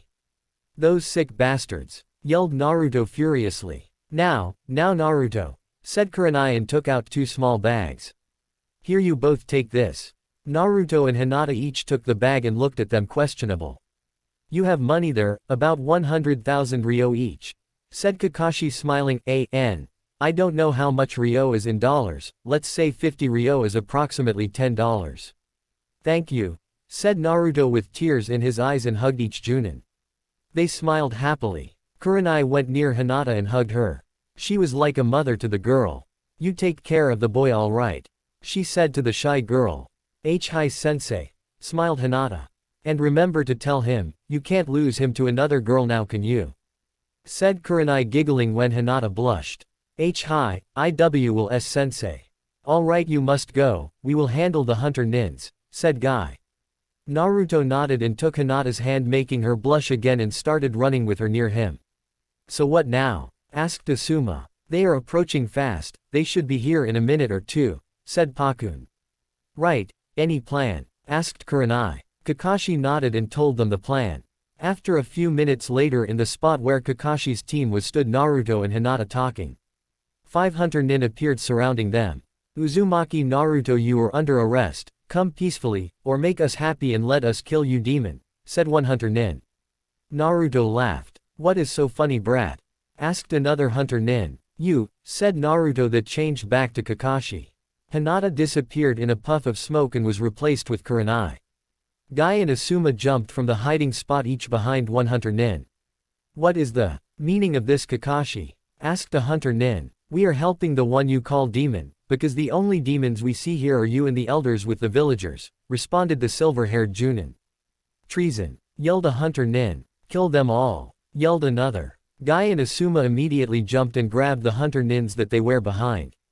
Kurenai caught another one in a genjutsu and attacked another. Kakashi charged his Chidori. I told you a few years ago, if you touch the boy, my Chidori won't miss your heads. I intend to keep what I said. He trusted the Chidori in the hunter nin's head, killing him instantly. He then jumped where the one trapped in the genjutsu was and hit him with his kunai in his head. Asuma was using his knuckled busters. He was having fun ripping the hunter nin's face. After hitting him and skinning his face, he decided he had enough. Kakashi appeared with another Chidori and hit the nin in the head like the first one. Guy was beating the hunter nin didn't have any chance. He dropped on the group after Guy punched him 500 times and kicked him 1000 times. Kurenai used a jutsu and roots appeared from the group, immobilizing her target. Once again Kakashi appeared with his Chidori and trusted it in his head, killing him. These guys were weak, said Kurenai. They were only chunin, it seemed, said Asuma. My first one was a Junin, but he was scared when he saw my Chidori and didn't have time to react, said Kakashi. What do we do with the bodies? Asked Guy. We will bury them and go home. We pretend we didn't meet them and tell everyone that Naruto tricked us and escaped us. We lost his trail. Everyone agreed with Asuma. Kurenai looked in the direction where the two went. Take care of her, Naruto, and try to see what she wants to tell you, don't be dense. Konoha, Hokage's office 5 hours later. What? Yelled Tsunade. Yes, Tsunade-sama, the elders sent hunter nins to kill Naruto-san, said Shizune. Tsunade was fuming. Those bastards, she yelled, and the walls trembled dangerously. Tsunade-sama, calm down. If I know Kakashi, he already found Naruto and I am sure he didn't let anything happen to him, said Shizune. That's right, said Kakashi, appearing in a puff of smoke followed by the rest of the team. So what happened? Where is my brother? Asked Tsunade. Well, said Kakashi. It was like this, Hokage-sama, said Asuma. We found the Anbu team you sent. And? She asked, losing her patience. Well, they were dead. Tsunade raised an eyebrow. Kurenai gave her Naruto's letter and she read it. When she finished, she hit the wall behind her, breaking it. What? Yes, they tried to kill him and Hinata, said Guy. Well, I hope you let their bodies there to rot. The group nodded. Then where is Naruto and what about the hunter nins? Well, started again Kakashi. The hunter nins are dead, we buried their bodies and helped Naruto escape with Hinata, said Kurenai. Wait, you helped Naruto escape? Asked Tsunade. Yes, Naruto said he would only return dead and Hinata said she won't let us take him only if we kill her, and Naruto said he would fight us, said Guy. So he doesn't want to return, and where did he go then? Asked Tsunade. I don't know where he went, lied Kakashi. Tsunade let out a killer intent. Kakashi, this is my little brother, I need to know, now tell me. Kakashi was sweating. Alright, Suna. Ah, said Tsunade, calming down a little.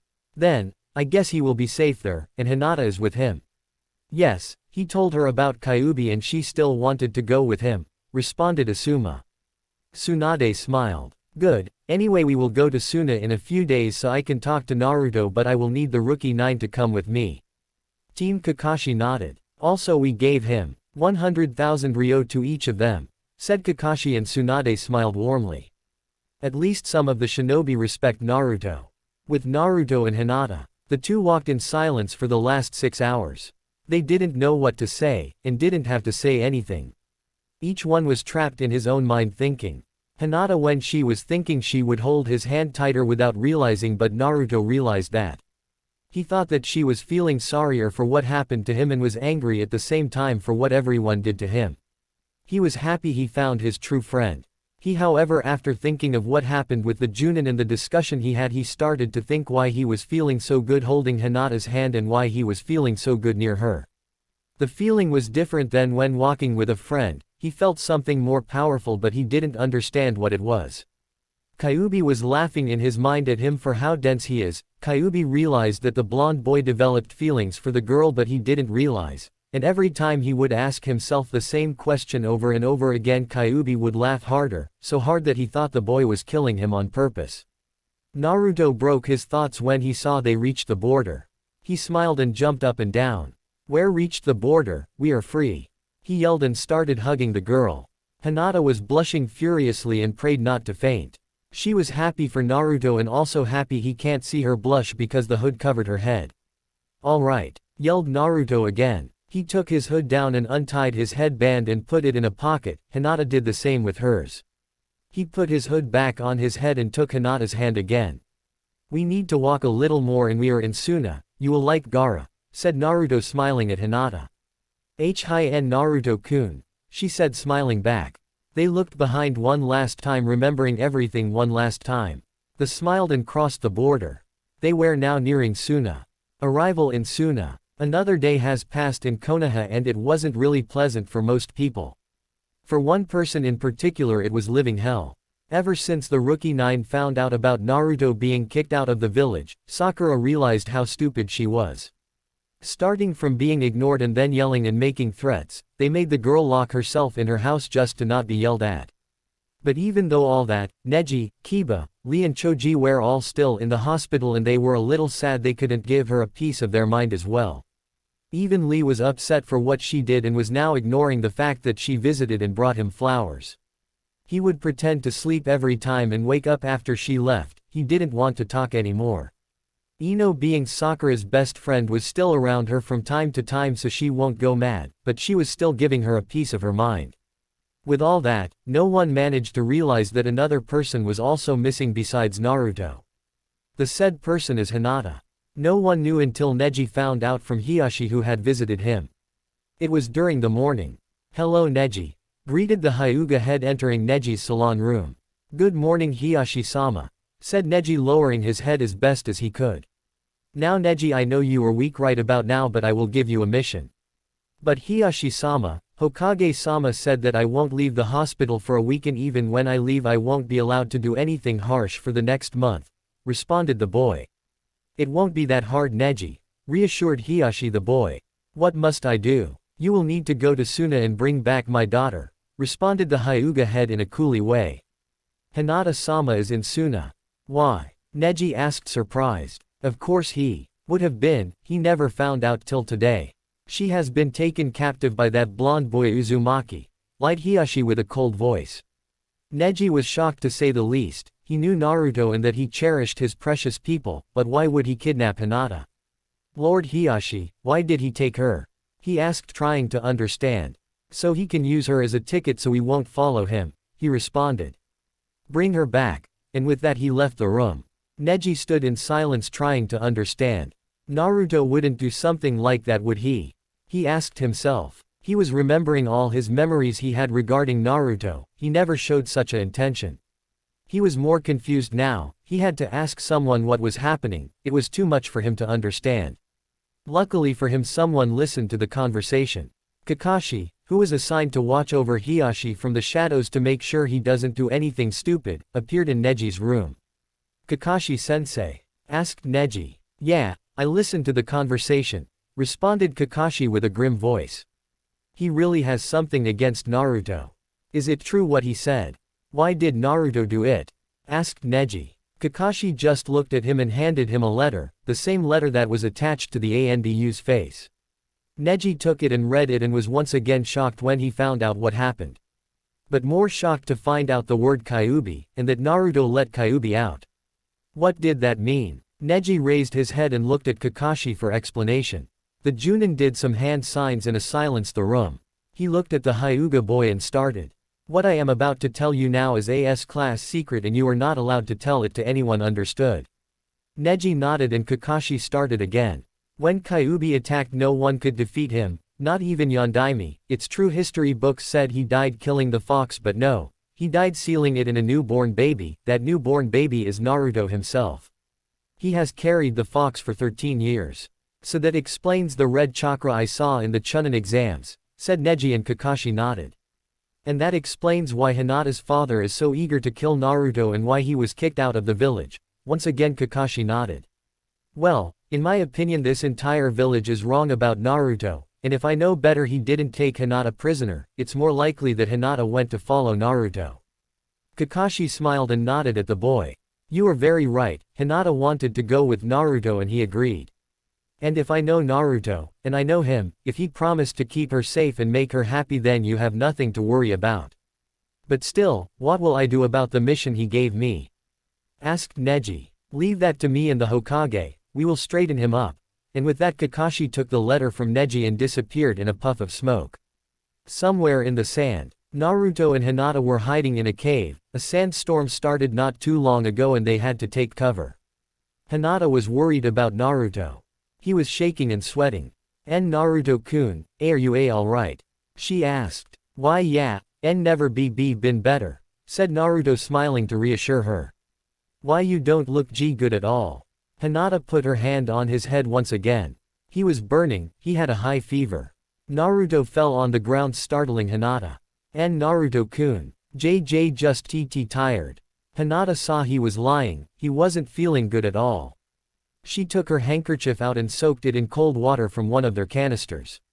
She put the handkerchief on his head and he smiled. He was shivering more and more and his eyes were closing. She looked at his pulse and saw that it was slowly dying. This scared her. "En Naruto-kun, why your pulse is slowing down?" "It's en no cough nothing Hinata-chan." "No it's en not alright, why you are even coughing now?" "I'm cough fine." And he smiled again. Flashback. Naruto and Hinata were walking in the sand, under the powerful sun. It was a good thing that they bought the robes because somehow they didn't attract too much heat, but still it was tiring to walk under such a powerful sun. Naruto took his water canister out and wanted to open it when he dropped it on the ground. "Damn it, freaking sun," he complained and bent down to grab it. "How do people manage to live here?" he asked looking at Hinata. "I don't know." "Ouch," he yelled and started shaking his hand. What happened Naruto-kun?" she asked. He looked at the ground and saw a scorpion moving away from the canister. "Damn pest," he yelled. Hinata looked at his arm and saw where the scorpion stung him. "Do why you think it's poisons?" "Nah, I will be alright." And they started walking again, but not too long after that they started to sweat more, shiver, and then they had to take cover in a cave because of the nearing sandstorm. End flashback. "En Naruto-kun, that scorpion was poisonous," she said worried. "Hey, it won't cough take me down." She took the handkerchief from his head. She was scared when she felt how hot it was. She immediately dropped it when Naruto started coughing out blood. "Naruto-kun, are you alright?" she asked scared. "I'm fine cough relax." He was starting to close his eyes. "No you're not, you're coughing out blood." She started doing hand sings and her hands were filled with green chakra. She tried to heal something or take the poison out but she didn't have the skill to do it. She started crying. "It's useless, I'm useless." Naruto put his hand on her back. "Why do I feel so hurt when I see her cry? What do I feel that makes me want to stay with her all the time?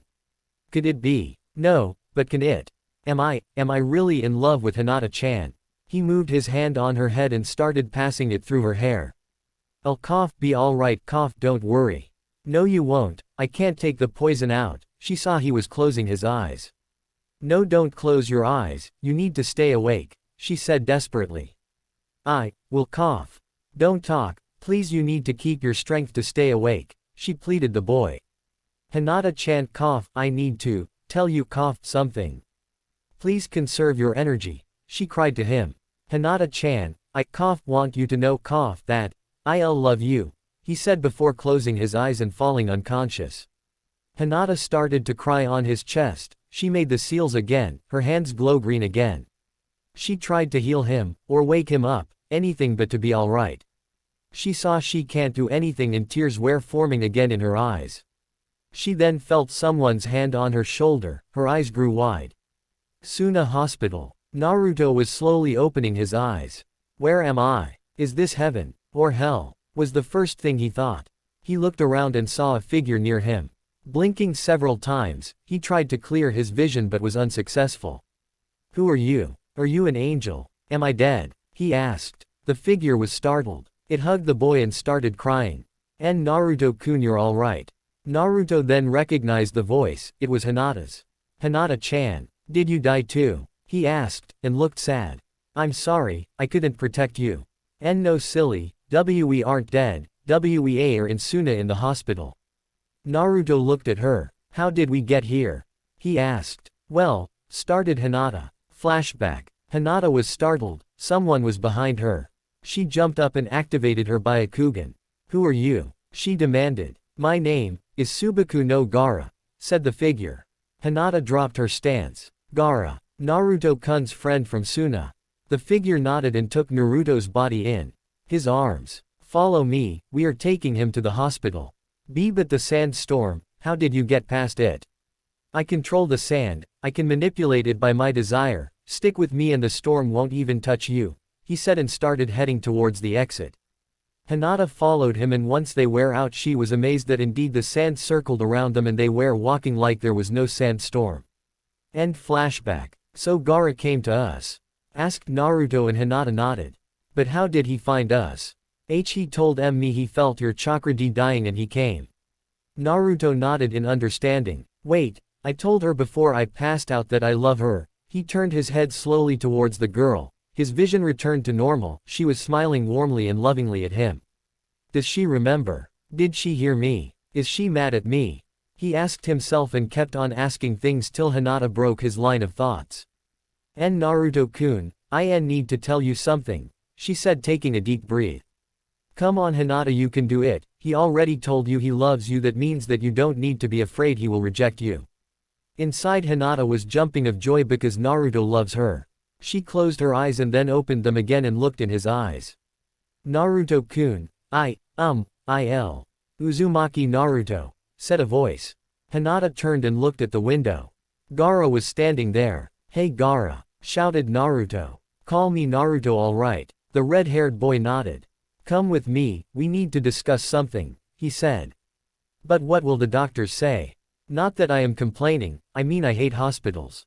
You were asleep for one full day, the poison was extracted with success, you can leave the hospital, now come," he ordered and Naruto got out of the bed slowly. "I'm sorry Hinata-chan, but Gaara, well he is Gaara. Hard to explain, you could tell me later." Hinata nodded. "I will wait you at Gaara's house, we will live there during our stay here."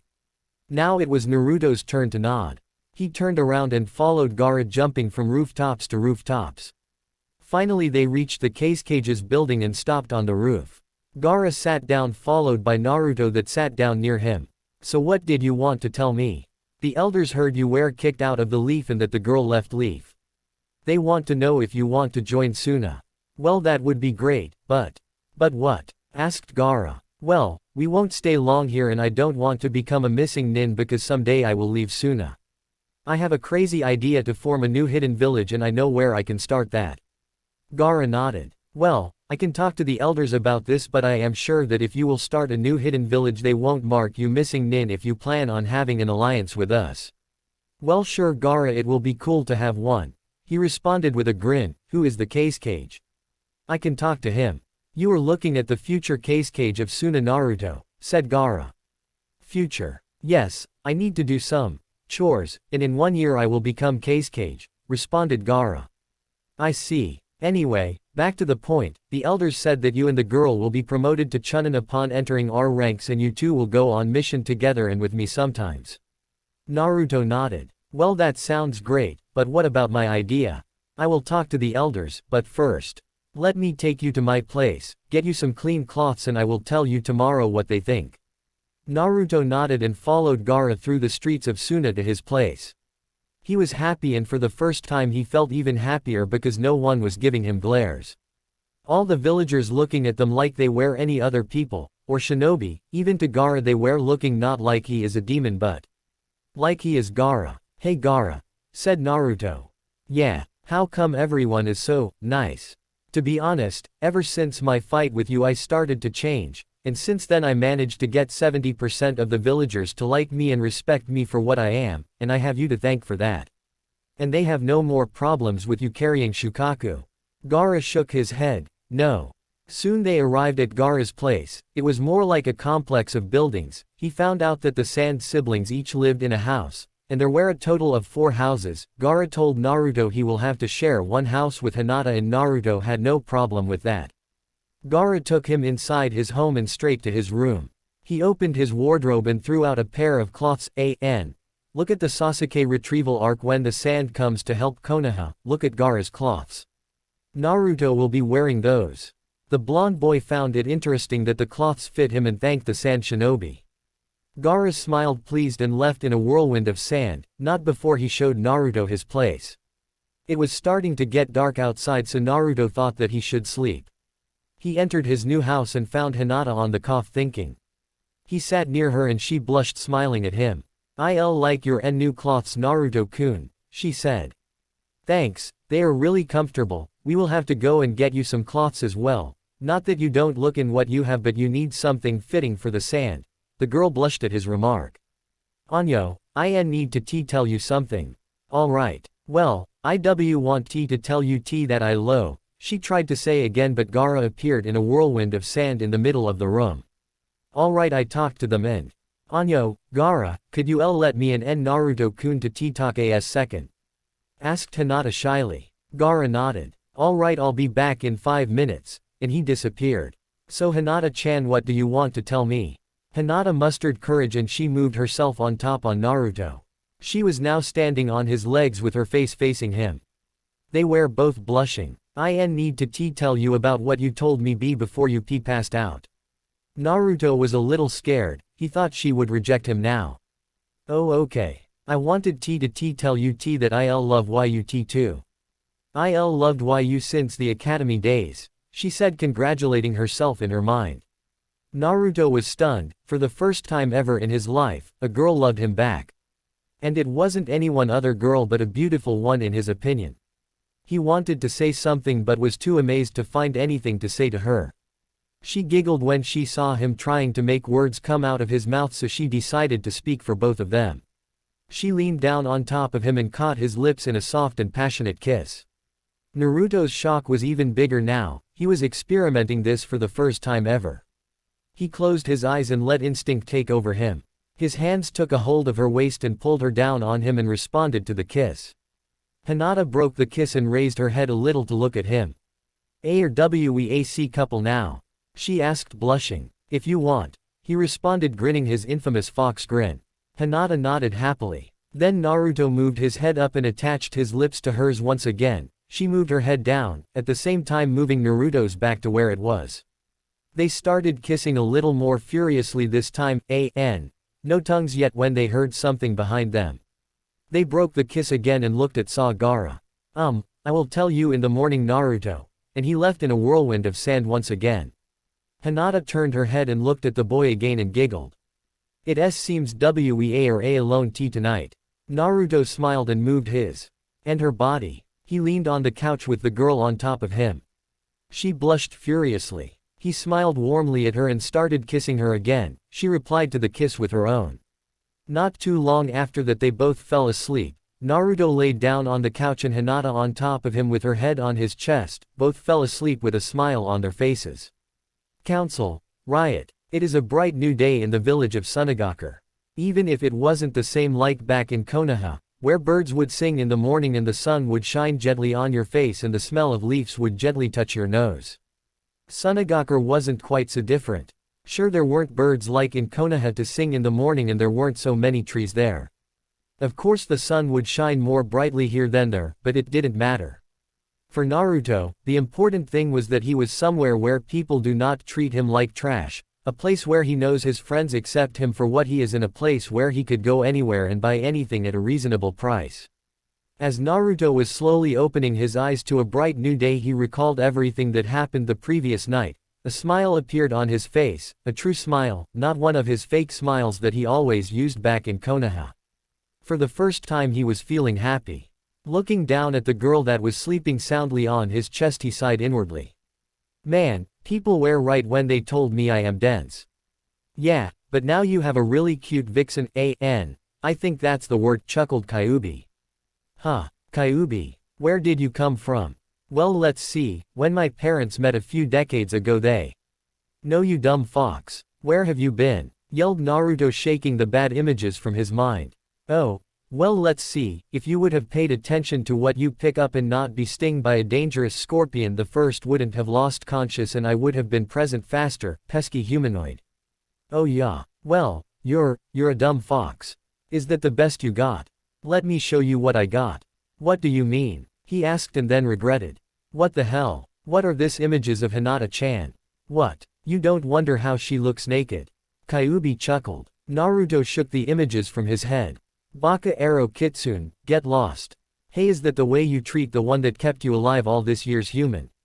Yelled Kyuubi, that was fuming from the boy's attitude.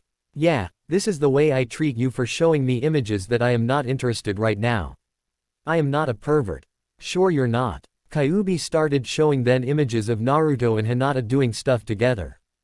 Damn it, why do I always end up with perverts? He yelled, shaking the images again. Get lost, Ero Kyuubi. He could hear Kyuubi laughing in his mind, and then slowly the laughter stopped and he couldn't feel Kyuubi's presence anymore. He thought he left to sleep or something. Naruto thought about all his senseis. Every last one of them was a pervert, well, at least everyone except for Iruka, but Ebisu was the first pervert he met, and he liked to call him a closet pervert. After Ebisu there was Kakashi-sensei, always reading that book written by the biggest perverts of them all, none other than Jiraiya. Why do I get stuck with perverts? Hey kid, can you start reading that orange book your senseis always had? Asked Kyuubi with a chibi voice. What the hell? No way, pervert, yelled Naruto. Oh come on kid, I want to read something, pleaded Kyuubi, his eyes widened. Then, what are you doing? No. Naruto was showing Kyuubi images of him, Naruto, burning the orange books, every volume in the Ika Ika series. Please no. Go back to sleep and never ask me anything like that again. Fine, you might have won the battle but you haven't won the war, yelled Kyuubi and started retreating back to his sleeping corner. Naruto sighed, he looked down again at the girl and started passing his hand through her hair. She has soft hair, he thought. He wanted to get up but he didn't want to wake up Hinata. He sighed and decided to wait for her to wake up. He smiled as he felt her hair in his hand, through his fingers. He kissed her head softly and started thinking. I wonder when I developed feelings for Hinata, he thought. Well, maybe it started during the Chunin exams. Offered Kyuubi a response. The Chunin exams. Then flashbacks from the exams started passing his mind. How she offered to give her paper for him to copy the answers, how she smiled and how she talked with him. He remembered his fight with Orochimaru in the Forest of Death, how Sasuke got the curse seal, and then he remembered the preliminaries. He remembered how determined Hinata was when fighting Neji. She wanted to show everyone she is strong, but looking carefully at the memory, he realized that she was fighting more to show him that she is strong. Indeed, without him knowing at that moment, his feelings for her started. He remembered the talk he and her had before the last stage in the Chunin exams, before he fought Neji. He smiled again at the memory. Indeed, that was the moment he started to develop feelings for her, but without even knowing. He mentally slapped himself for how dense he was. He felt Hinata move. Looking down, he saw she was slowly opening her eyes. He took his hand away. Sorry Hinata-chan, I didn't want to wake you up, he apologized. It's all right Naruto-kun. This is the time you usually wake up, she responded, getting of Naruto. I think IW will take a shower. Naruto nodded and she went to wash. He went in the kitchen and looked for ramen. He opened every drawer but he couldn't find anything. Sighing, he did the next best thing. He would have to cook, something he hasn't done in a lot of time. He found eggs and bacon, and started preparing breakfast for him and Hinata. In the meantime, Hinata finished washing and was still blushing. She still didn't believe she managed to do what she did last night. She looked in the mirror and decided that now if she managed to do what she did now, she will have to make herself stop blushing all the time and stop stuttering. She smiled and exited the bathroom and headed towards the kitchen. What she saw, she was amazed. Naruto was standing there smiling, and there were 2 plates on the table with bacon and eggs and a vase with a flower in it. She blushed and he motioned for her to sit down. She took a seat and so did Naruto in front of her. They started eating and talking about what they'd done in the past, about their missions with their teams, but here Hinata used to say more than Naruto as he didn't want to actually remember the missions because those were the times when he was happy to be part of a team and he didn't quite want to remember. After they were done eating, Naruto took care of the dishes, no matter how much Hinata complained, and after that was done he took her hand and left the house heading for Gaara's. When they arrived, Naruto wanted to knock. Not best because I'm here, said Gaara from behind them. Oh hey Gaara, how are you? Asked Naruto turning around with Hinata. The red-haired boy nodded. So, Gaara, what did you want to tell us last night?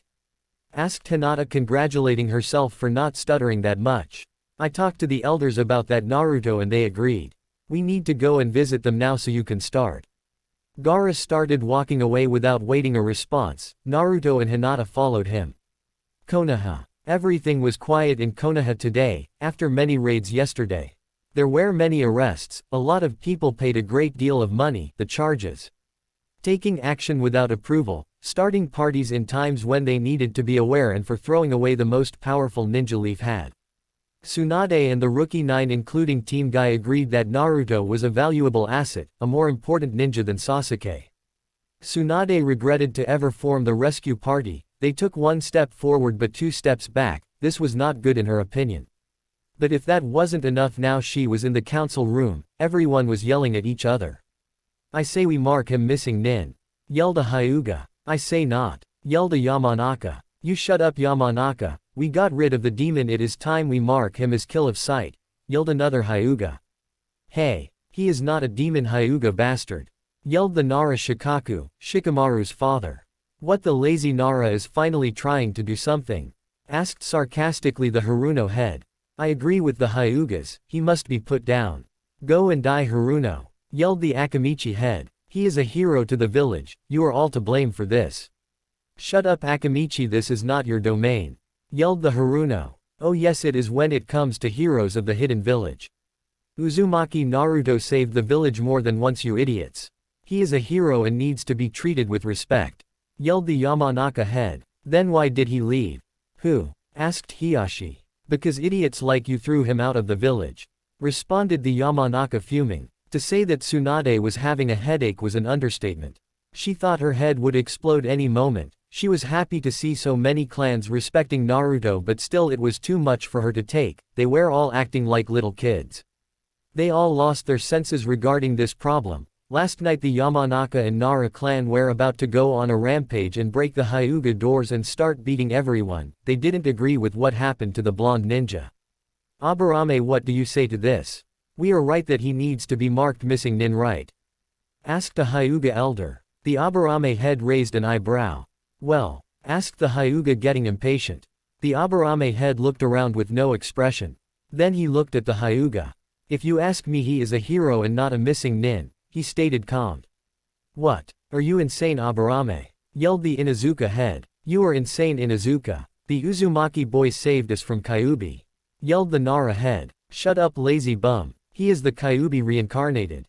Kyuubi my ass. Yelled the Akamichi. Naruto is just a normal boy. Well Akamichi, he is normal, but not normal, stated the Nara head. He is a Jinchuriki. A demon. Yelled the Haruno. Shut the hell up Haruno. Yelled the Nara head. I said he is a Jinchuriki, not a demon. The Jinchuriki is the one that keeps Kyuubi locked away. Call him a jailer if you desire. But he is not the demon himself. And what are your proofs? Asked Hiyashi. My proofs are the Chunin exams. Huh. That was the first time he used Kyuubi, he can very well be under his control now. Yelled Hiyashi smirking. Then that means that the Hyugas are getting blind, stated the Yamanaka smiling at her remark. You bitch, take that back. Demon lovers. Yelled a Hyuga elder. Go and jump off the Hokage monument. Yelled the Akamichi. You go jump, and make a crater at the same time. Yelled the Inuzuka head. I am sure that every Hokage is twitching and rolling in their graves right now because of idiots like you. Yelled the Nara head. Shut up and don't bring the Hokages into this. Yelled Haruno. I say we all calm down, said Aburame in a neutral and low voice. You calm down, bug man. Yelled Haruno again. The Aburame head twitched. Haruno, please calm down. He stated calmly and with a low voice. Calm down. We have a demon on the loose and you are telling me to calm down. Go and play with your bugs, bug man. Yelled the Haruno head smirking inwardly, fuming on the outside. A vein appeared on the Aburame head. You bitch. Go and die along with your pathetic daughter. He yelled finally. Everyone was taken back at this, even the Hokage. What did you say? You heard me. Go and die. And you are such an idiot that I need to keep my bugs away to be sure it's not contagious. All those that were supporting Naruto snickered at the remark. The Yamanaka head and the Hokage were almost ready to laugh. You dirty ass. Yelled the Haruno again. All you Harunos can do is yell and insult. Stated the Aburame. Hatake Kakashi, stand up. He said, ignoring the fact that the Hokage was supposed to say who to stand up and who to give answers. She nodded at the Junin and he complied. Tsunade didn't want to take part in this yet, everything was going good for now. What do we need this Junin for? Asked Hiyashi. He was expecting for Aburame to respond but it wasn't him. Hatake Kakashi, is it true that the pink kunoichi known as Sakura Haruno treated Uzumaki Naruto poorly? Asked the Nara head. Yes it is. He responded. Please tell us the most important things, said the Nara head. Well, it started after they graduated as a team under my wing. Uzumaki Naruto wanted to treat his teammates with lunch and she yelled at him and ignored him. Serves him right, yelled the Haruno. What if he wanted to poison my daughter and the Uchiha boy? Shut up Haruno, we are not talking about the traitor. Yelled the Yamanaka. Please continue Hatake, said the Nara head. Well, after that there were more incidents. Her birthday for example, he wanted to be a good teammate and friend and spent 3 years of life saving to buy her the best present, something made of glass. She punched him, because he invited her and her friends to eat, in the stomach, and after she left he started picking up the glass and taking it out of his chest and tried to repair it for 5 hours standing in the same place, but when he couldn't he left and the next day he was unconscious all day due to blood loss. At that Naruto's defenders shivered, even the Aburame head who also raised an eyebrow. Tsunade was furious, she didn't know this story, while all this Naruto's executioners smirked and smiled. Ha, serves him right, said the Haruno. Who knows what devilish intents he had, he could have gotten everyone drunk then take them in the forest and kill them. She did just good if you ask me. What the hell, yelled the Yamanaka. Kakashi was growling at the remark, he knew Naruto and knew he would never have done that. I agree with Haruno, said Hiyashi smiling. Then you are an idiot, yelled the Nara. Hatake, sit down. Kakashi complied. I want Jiraiya, the Toad Sannin, to stand up. With that the Sannin smiled and got up. It was time to shut the competition and help Naruto. Jiraiya-sama, you were Naruto's teacher, tell us about him, said the Aburame calmly. Well, there isn't much to say, but he was a good boy, always listened and paid attention. He learned everything really fast. Sorry to interrupt, but how fast? Asked the Akamichi. Well, he learned Rasengan in 1 week. He stated, and everyone started to whisper to each other. Naruto's defense were most pleased of the boy. Do continue. Well, he was smart, and loved the village, he would have died fighting for his friends and precious people. He was stubborn at certain moments, and hyperactive, but that made him an interesting person, someone admirable. Anything else you like to add, Jiraiya-sama? Asked the Nara. He is a hard worker and never gives up and always keeps his promises, he said. The Nara nodded and motioned for Jiraiya to take a seat, which he did. Well, Hyuga, that still doesn't say anything to me, he said. I talked to the villagers and one here is going to give a statement. A villager got up and Hiyashi nodded at him. The boy, Uzumaki Naruto, always made trouble, always yelled and plotted something in his house. I could always hear him talk to himself, referring to himself as Kyuubi, and he always hid something. The villager then took a seat. That doesn't prove anything, yelled the Yamanaka. It proves he plots a lot behind our backs, yelled Haruno. Oh yeah. Very well then, I request for Hyuga Neji to stand forward, yelled Yamanaka. Everyone in the opposition was startled from this, everyone except Naruto's defenders. Neji entered the room helped by Guy. He stood there and looked at everyone. He looked at Hiashi, who made a sign to him. He wants me to bring down Naruto, thought Neji. Neji, tell us about Naruto, said the Nara head. Well, Hiashi smiled evilly. Naruto is a great person, a hero. Hiyashi's smile faded. You, yelled the Hyuga head. You are a liar, what is the meaning of this? I am telling the truth, uncle, said Neji smiling. Hiashi was boiling, he did the caged bird seal hand signs towards Neji to activated the seal. Nothing happened, Neji smirked. What is the meaning of this? He requested. Neji took his forehead protector off and then his bandages to reveal a normal forehead without the caged bird seal. What? Who took it off? I demand an explaining. Very well, said the Akamichi. Flashback. The heads of the Yamanaka, Akamichi, Aburame and Nara entered Neji's room, followed by Kakashi behind. Neji looked at them, wanting to know what they wanted. Hyuga Neji, we want to know your opinion on Naruto, said the Nara. Why? Asked Neji, not wanting to bring Naruto down because of a mistake. We are Naruto's defenders, the elders and council want to put him under the missing nin rank and we want to stop this, said the Aburame calmly. Yes Neji, confirmed Kakashi. Well, Naruto is someone that helped me see where I was wrong and what I did wrong. He in my eyes is a great person and someone that you can rely on even though he has the Kyuubi inside of him. The village's point of view about him is wrong and the way they treated him is even more wrongly. He is a hero for keeping us safe all those years, responded Neji, and the clan heads smiled warmly, even the Aburame. Neji, we have an offer for you. Neji's ears shot up, he was listening carefully. Kakashi here, said the Yamanaka, has a gift from Naruto. Kakashi handed a piece of paper to Neji, who started reading. Neji, this is a goodbye gift. I knew someday this will happen, I will be kicked out, so I left you this gift. After our fight I wondered if there is a way to take the caged bird seal of and I found it. The scroll has the technique which is quite easy, making that technique the caged seal will be removed from you. This is my gift towards you. Uzumaki Naruto. Neji looked in disbelief at the scroll in Kakashi's hands. The silver-haired Junin handed him the scroll and Neji read it fully and then looked at the heads with his mouth wide open. They smiled at him. We will remove the seal and you will receive protection if you help us clear Naruto's name so he doesn't become a missing nin, said the Akamichi. Neji smiled and nodded. End flashback. Hiashi was dumbfounded and speechless. The demon boy found a way to erase the seal. He started burning of anger. Neji, from this day forward you are no longer a Hyuga, you are not allowed in the Hyuga estate anymore. Neji smirked. Whatever, I'm happy to be out of that hellhole. The Nara head smiled. Neji, please continue. Neji nodded. As I was saying, during my fight with him, he showed me what life truly is and that I can change my destiny, I can manipulate fate. He showed me the true way I should follow. He is a kind and warm person who would die to protect his friends.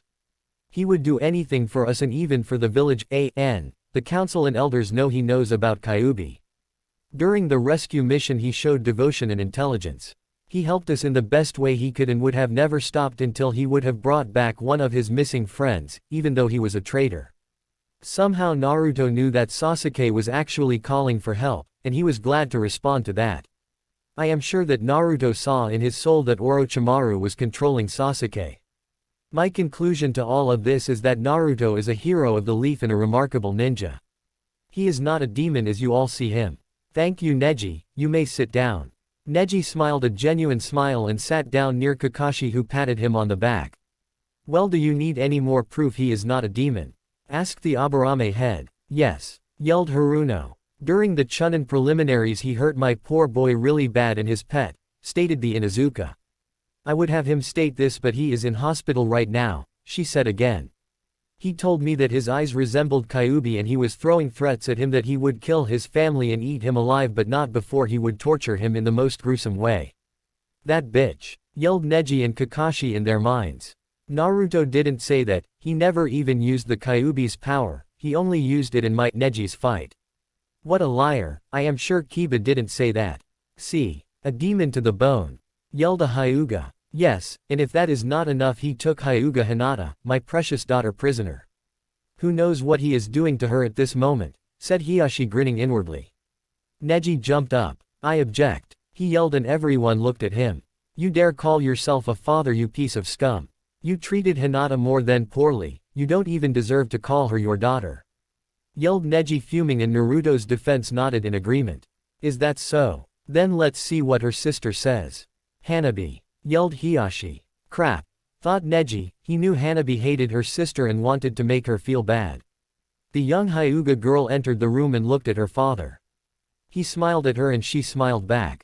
When I was a few days ago at the gate assisting the events, after everyone left I saw Hinata was passing by and then a blonde ninja with an orange jumpsuit appeared and knocked her out. He looked at me and said, hey, you think you got the best of me? With Hinata as my prisoner I will be able to free him. That demon, yelled Haruno. No one is safe from him, we need to mark his a missing nin and go after him. Yelled the Inuzuka. Oh, that is so much bullshit. Yelled Neji that was again up on his feet. For starters, Hinata loves Naruto and she would have done anything for him. Naruto appreciates Hinata very much and he would do anything to protect her. I am sure Hinata followed him on her own free will. Hanabi smirked inwardly. She fell on her knees and started to cry. He took my sister, the one I love, and you say that he wouldn't. How would she love him? He stole her, who knows what he is doing to her. She collapsed on the ground crying loudly like a young year-old would do. Neji was fuming. Shut up. You are acting all of this, you always disrespected Hinata, you always made her feel bad, and you are only after the title of heir. Neji coughed once. How could you say that? I don't want the title, I want my sister back, she said crying. Shut up. You are a liar, she is faking everything. It is not true. Naruto would never resort to doing things pant like this. Neji fell on his knees panting. Neji, calm down, you are starting to cough blood, you can't force yourself, said Kakashi worried. Like I give a damn. That bitch is trying to make Naruto die. He is a honest person. You have no right to lie like that. You have no right to make his a missing nin. You have no right to break them apart. Yelled Neji on top of his lounges and then coughed a serious amount of blood and fainted. Kakashi got up and took Neji in his arms. I request to take his to the hospital. Tsunade nodded, rubbing her templates, and Kakashi ran towards the hospital. Hanabi smiled evilly at her victory and Hiashi was laughing inwardly. The girl is right, said the Inuzuka head. I agree with Inuzuka, he needs to be marked missing nin and killed, and if Hyuga Hinata deserted with him she needs marked too, said Haruno. I agreed with both parts, said Hiashi. Hanabi leave. The girl got up and left the room. Once she was out, Hiashi continued. Hinata will also be marked missing nin and hunted down for deserting. What? No way, yelled the Nara. I agree with Nara, you scumbag, you lied, and your pathetic daughter as well. I can see why Hinata chose to leave and I congratulate her, said Yamanaka. And I have one more person for defense, said Akamichi. Oh, and who is that? Asked a Hyuga. I call forth for Uchiha Sasuke. Yelled the Nara head. You will see, this is my masterpiece, hee. The doors opened and Uchiha Sasuke entered, followed by 4 Anbu. They stopped at the door and Sasuke went in the middle of the room. Ha! A traitor to defend another traitor? Asked Hiashi laughing. Actually, a non-traitor, said Aburame. Sasuke, remove your shirt and turn around. Sasuke complied. Upon turning around they expected to see the curse seal, but it wasn't there. Where is the curse seal? Asked the Haruno. Jiraiya-sama, stand up and explain please, said the Nara. Jiraiya smiled and went near Sasuke. He put a hand on his shoulder and said, I am glad to say that Sasuke here had the seal removed. I found, thanks to Naruto, a way to remove it. Sasuke, if you may. The boy nodded and took a piece of paper out and started reading. Dear Sasuke, Ever since Orochimaru gave you that seal I worked day and night studying to find a way to remove the seal. I am happy to say that I found a way and the method to do it is on the scroll this paper is. Jiraiya took the scroll out and showed it to everyone. The scroll explains in detail everything on how to remove the seal. This is my goodbye gift to you since you either will not be in the village when I am done with this or I will no longer be alive or a leaf shinobi. Stay safe and don't rely on revenge. Yours truly, Uzumaki Naruto. Sasuke finished the last part with a tear in his left eye. He wiped it away and looked at the council. The Nara head was smiling. Please tell us what you remember after you got the curse seal. Well, started Sasuke. I don't remember anything after the fight with Gaara of the Sand. After that everything is a blur to me and I don't remember anything except waking up in the hospital without the seal and finding out that Naruto is not here anymore. At first I was afraid I killed him. And why is that? Asked the Akamichi. Well, I heard that we fought and I used Chidori on him and that I almost killed him. I never wanted to do that. Please explain, said the Yamanaka with a smile. Naruto to me is like a brother. Even though I never said it, I respect him a lot. He showed that he can improve greatly. He showed me that people can change and people can receive second chances. Even though I was always in competition with him, it was a friendly one, never one dangerous. I feel very bad for what I did to him and for the way he was treated when he risked his life to save me. Very good, you may sit down. Sasuke and Jiraiya took a seat and started listening. Well, Hyuga, Mark the demon, yelled the Hyugas. What? Asked Aburame in disbelief. Every villager has stories with him trying to hurt them, everyone. A bunch of shinobi can't take on masses of people. I don't know with what he corrupted the minds of the shinobi, but he did, and everything is a lie, said the Inuzuka. Mark him missing Nin and kill him, yelled Haruno. Hokage-sama, called the Nara. What? Demanded Tsunade, who was fuming of what was happening. The defense was losing badly. Please tell us what you think of him. The Hokage got up and started talking. When I first met him I thought he was a brat, but he proved me wrong. He is a decent boy with a pure heart that risked everything to protect everyone. He saved me from Orochimaru, and proved how strong he is. He saved us all from Kyuubi by keeping him inside him. Sasuke doesn't know, he is confused now. Naruto is the Yondaime's son and he has proved it. He is not to be marked as a missing nin, said Tsunade taking seat. I don't give a damn, he is the Yondaime's son, yelled Hiyashi. Old grudges, eh? Asked Nara. What would you know, you lazy ass? Oh, shut up. We know everything about what you did and how much you hate the Yondaime. You even hate his son because your daughter is in love with him, because she left with him, because she wants to be with him, yelled Nara, losing his nerves. Everyone quiet, yelled an elder. We submit to vote. Is Uzumaki Naruto and Hyuga Hinata missing nins or not? Even we elder and the Hokage will vote. A lot of thoughts passed through everyone's minds after that. Damn it, now we will surely lose, thought the Nara. You will die now, Uzumaki, thought Hiyashi. About time we decide he dies, thought Haruno. I will teach him to mess with my son, thought the Inuzuka. This is not good. I am sorry, Naruto. We failed, thought Aburame. I knew that idiots are in charge here, thought Yamanaka. I don't know how I will break this to Choji, thought the Akamichi. Damn them all. Now I will surely lose my little brother forever, thought Tsunade. This is all my fault, thought Sasuke. I need to find Naruto after this and warn him, thought Jiraiya. A few minutes later the votes were counted. Tears started to form in Tsunade's eyes. The votes are, in favor of the opposition, Uzumaki Naruto and Hyuga Hinata are now S-class missing nins. The opposition started to cheer Hyuga, Haruno, Inuzuka, elders, except two, the ones in the manga, Here in the story there are a total of 6 elders, while the defense all had sad faces and the head Yamanaka and Tsunade were shedding tears. I don't know how I will bring this up to my son, daughter, thought the defense Yamanaka, Nara, Akamichi, and Aburame. Yes, Tsunade is in the defense also but has other thoughts. I don't know how I will tell his friends, thought Tsunade. I have no idea how he will react to this, thought Jiraiya. This really is my entire fault. Please forgive me, Naruto, thought Sasuke, crying. Yes, crying. Suna. The group of 3, Gaara, Naruto and Hinata, arrived at the elder's room. Gaara stopped at the door while Hinata and Naruto went inside. There were 6 elders, if I remember right from the manga there are a total of 6 seating on pillows in front of them. They motioned for them to sit down on the pillows in front of them and they complied. An elder cleared his throat.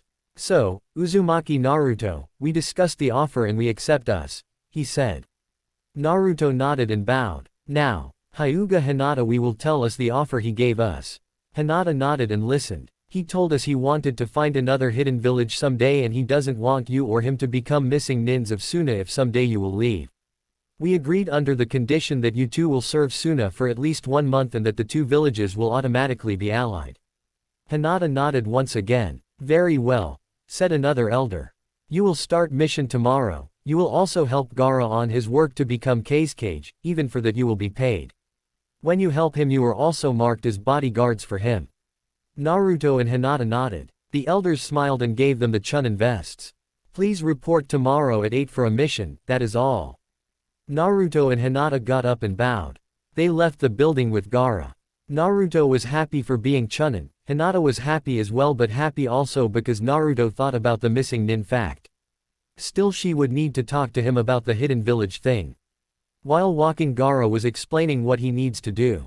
The first thing is for me to teach at least 1 ninja that was born in Suna, but that doesn't mean I can't teach you my techniques also Naruto. Your techniques? Why? Asked the blonde ninja. We are alike, in a way, we both carry burdens, I will help you by teaching you sand moves. Alright, then when you teach me I will teach Hinata-chan as well. Thank you Naruto-kun, she said smiling. Also, apart from what I told you I need to go on patrols around the border from time to time. I need to walk through the town a lot, I need to do some paperwork and train. Well that sounds easy, we will help you. Yes, you will make a good Kage, Gaara, said Hinata. Thank you, he responded and bowed at them. They headed home and took an afternoon nap, or at least Naruto and Hinata, each one of them took a room from the house which had 2 and slept in their own beds. Gaara told Naruto for when he wakes up to look for him so he can start his training in using sand. Gaara also told them that Temari and Kankuro would return in 1 or 2 days. Well this is so far, and regarding the missing nin thing, I will tell you now that Suna will not hunt them, let's say Tsunade and Jiraiya have something to do with us and you will see what. See ya all in 2 weeks, no updates till after 2 weeks cause I won't be home. So enjoy this one, and I hope you like the council, Riot. AN2. I am leaving in a few hours after this chapter is posted for 2 weeks so there won't be any updates in the next 2 weeks, enjoy this one and the waiting, man I'm evil. Poll 1. Should Hinata and Naruto form a hidden village? It will be in the wave where the Great Naruto Bridge is. 1. Yes. 2. Number. If yes to poll 1 what should the village be named? And how should the cage be named? Poll 2. What bloodline should Naruto have? 1. None. 2. Sharingan. 3. A mixture between Byakugan and Sharingan. 4. Something else, please give a name and description. His notes. It was about 10 in the night, Naruto was standing on the training field where Gaara usually was. Sunagaku's training fields were very different from the ones back in Konoha, there was no grass on the land, just sand, sand and sand again, as much as the eye can see, there were no trees and there were no ponds also, it looked a little dull in Naruto's opinion. The only thing that made the training field a bit interesting was the fact that there were weapon racks, usually from what he had seen between the numbers of 3 and 4 for each field. These racks had all sort of weapons, starting from the basic kunai up to the huge hammers, maces and so on. Also there were several rocks from here and there and some training dummies. Now, Gaara's personal training field looked very interesting, unlike the other here Naruto saw that most of the rocks were transformed. It seemed like the red-haired Jinchuriki had been trying to shape the rocks by his desire, the dummies were completely covered in sand and what seemed some kind of spikes made out of sand. The only thing that wasn't touched were the weapon racks, every weapon was there, it seemed like Gaara wasn't quite the weapon user. A few minutes later Gaara appeared in a whirlwind of sand in front of Naruto. The blonde boy screamed and jumped back. Damn it, did you really have to do that? He asked sweating. Gaara just looked at him and motioned to Naruto to go in the middle of the field, the blonde boy complied. He moved where the future Kage told him and upon reaching he looked back at Gaara that was just standing in the same spot emotionless. Naruto looked around, he looked up and he looked down then he looked back at Gaara. What am I supposed to do? Channel chakra, came a calm reply. Channel chakra? Asked Naruto, not understanding. What for?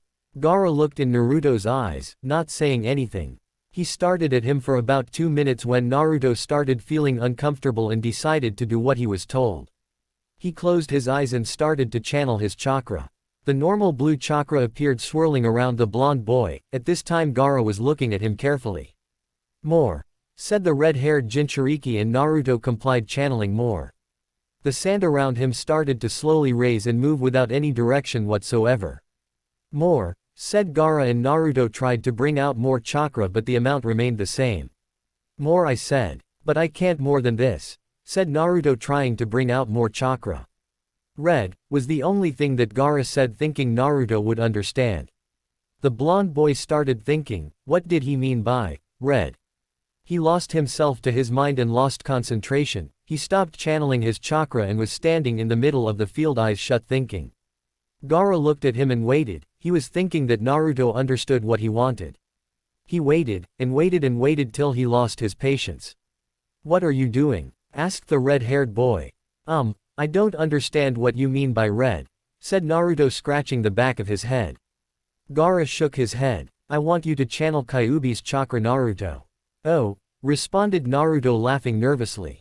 He started channeling his chakra again, and then when he reached the limit he started asking for the fox's chakra, but it didn't come. He tried again, nothing happened.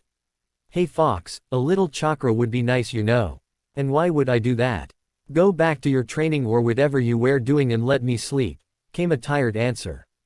Hey, don't you dare sleep when I need your chakra. What the hell am I? Chakra shop. Do I have a sign that says, come and take all the chakra you want whenever you want? Yelled Kyuubi. Naruto's sweat dropped. Just give me chakra, alright. No. Naruto, what are you doing? Asked Gaara, that was looking impatient. Well, you see, started Naruto, laughing nervously and scratching the back of his head. Gaara started taping his foot. Kyuubi doesn't want to give me chakra. I don't care, you do what I told you or else I will beat you so hard that you won't even be able to go to the toilet for the next week, said Gaara coldly. Naruto shivered at the tough. Okay Kyuubi, give me your chakra. Give me one good reason why I should. Well, I hope you enjoy the smells if I won't be able to go to the bath for the next week. What the hell? Oh hell no. Here you go kid, but just don't pollute my mind with things like that, said Kyuubi, and his chakra started pouring out. Of the blonde boy, Naruto was channeling the demon's chakra until Gaara told him to stop. Naruto did as he was told and waited for Gaara to give him the next instructions on his training. Good, do the following hand sings and channel chakra in the sand around you, said Gaara, and Naruto nodded. Dog, horse, monkey, rat. Naruto complied and did the signs he was instructed and focused on the sand around him. When he finished the last hand sign he looked around him, nothing had happened. Gaara, that was watching the entire time, didn't see the sand even move. Nothing happened. Gaara, what should have happened? Asked Naruto. Since you do not have a sand demon inside of you, I had to find a way for you to call the sand, to make it respond. Naruto understood. He did the hand sings again but still nothing happened. He did it again and again but the result was the same every time. It started to piss him off. Try channeling chakra in the sand around you, suggested Gaara after some thought. Naruto nodded and did the hand signs and started channeling chakra around his feet. He made the chakra enter the sand around him and Gaara saw the sand starting to slowly rise. Think of the sand moving around you, from your feet to your head, said Gaara. Naruto started thinking about the sand to move around him. He opened his eyes and looked around, still thinking at the sand. Gaara nodded in achievement. There wasn't very much sand circling Naruto but there was a little, and that in Gaara's opinion was a good thing. Hey Gaara, I did it! Yelled Naruto and Gaara only nodded. You did, but it's not perfect, you need to be able to control more than that. Yeah I know, but still, I did it. Naruto started jumping up and down. He stopped thinking about the sand and it dropped back on the ground. Gaara shrugged and started walking away. Meet me tomorrow here at noon, he said before disappearing. Naruto smiled and he also started heading back to his new house to get some rest. Even tough he doubted that he would be able to get some rest, he was too happy. Just a lucky shot brat, it was weak, said Kyuubi sleepily. And what do you care? HMPH. Konoha, Nara Estate. Nara Shikamaru was lying on the ground in front of his house gazing at the sky. The recent events in Konoha had made him ponder even more about Naruto. He didn't know the boy very much, been with him on just a couple of missions, but he wasn't bad in any way. He always tried to help everyone and always seemed happy. But there had to be something else behind all that happiness. There must have been something else to why he always worked hard, why he pulled pranks, but most importantly there must have been something as to why the villagers hated him. Numerous questions bothered Shikamaru, there were too many and it seemed like he couldn't get an answer for any of them. But even though all that Naruto was a good person, a fellow ninja, a friend, he didn't deserve to be treated like that. He was a valuable asset to Konoha, he was more important than Sasuke, his strength, stamina and determination made him unique and interesting in all ways. Shikamaru's thoughts were broken by a light behind him. He looked and saw his father Shikaku standing behind him. "You know, the council had a meeting today," said Shikaku taking a seat on the ground near his son. "And what did you guys discuss about?" asked Shikamaru. "About Naruto Uzumaki and Hinata Hyuga, if they should be marked missing nins or not." Shikamaru pondered for a second. He then raised his head and looked in his father's eyes. "And you guys had to put it to vote," Shikaku nodded. "Which means that Naruto and Hinata are missing nins." Once again Shikaku nodded, "But tell me, when did Hinata leave?" "Wait a second," Shikamaru started thinking. He didn't see Hinata ever since they left on the mission to rescue Sasuke. She didn't even visit Neji. He knows that she loves Naruto, but still she would have visited her cousin. If she didn't, it means that she left right after Naruto did. "Well, anyway, right now I have come with an idea, but I want to know what you think of it," said Shikaku, breaking his son's thoughts once again.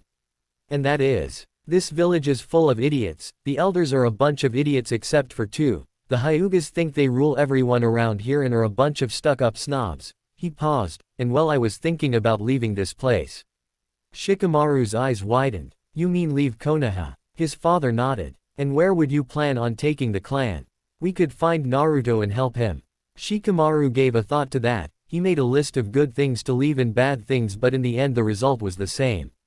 "You know, I don't agree with leaving. Sure, this place is starting to fall apart, but we can't just leave. We would just be an easy target for enemy ninjas, not to mention Orochimaru and the Sound." Shikaku nodded at his son's words. "I was thinking the same thing, but I wanted to know if you were too. But tell me, would you leave Konoha?" Shikamaru thought about it. There would have been a possibility, but still. "No," he said, "only if it was really necessary," he added. His father smiled and went back in the house. "Hokage-sama wants to see your team tomorrow at 10. Shikamaru nodded and lay on his back looking at the sky again and thinking. Konoha, Yamanaka House. Ino Yamanaka was preparing to go to sleep. It had been a long day for her. She had training with her family members on her clan's jutsus, and then she had worked all afternoon in the shop and finally went and visited Sakura to see how she was holding. Her mother had not returned from the council meeting yet. She sighed. Another long day was awaiting her tomorrow. She needed to get rest to be able for a new day's challenge. She tucked herself into bed and was about to fall asleep when there was a knock at the door. "Enter," she said, and her mother Ikana Yamanaka entered the room. Her father's name is Inoichi. "Am I disturbing?" her mother asked. Ino shook her head. "No." "How was the meeting?" "It didn't go too well," she said with a grim voice. "What happened? What did you discuss about?" "We talked about Uzumaki Naruto." Ino perked her ears, "and Hyuga Hinata." "Hinata? What did she do?" asked Ino. "She left Konoha to follow Naruto," said Ikana, and Ino raised an eyebrow. "You mean that Hinata is not in Konoha?" "No, didn't you see?" asked Ikana. Ino realized she didn't quite pay attention to everything around her and didn't notice that indeed Hinata was absent all the time.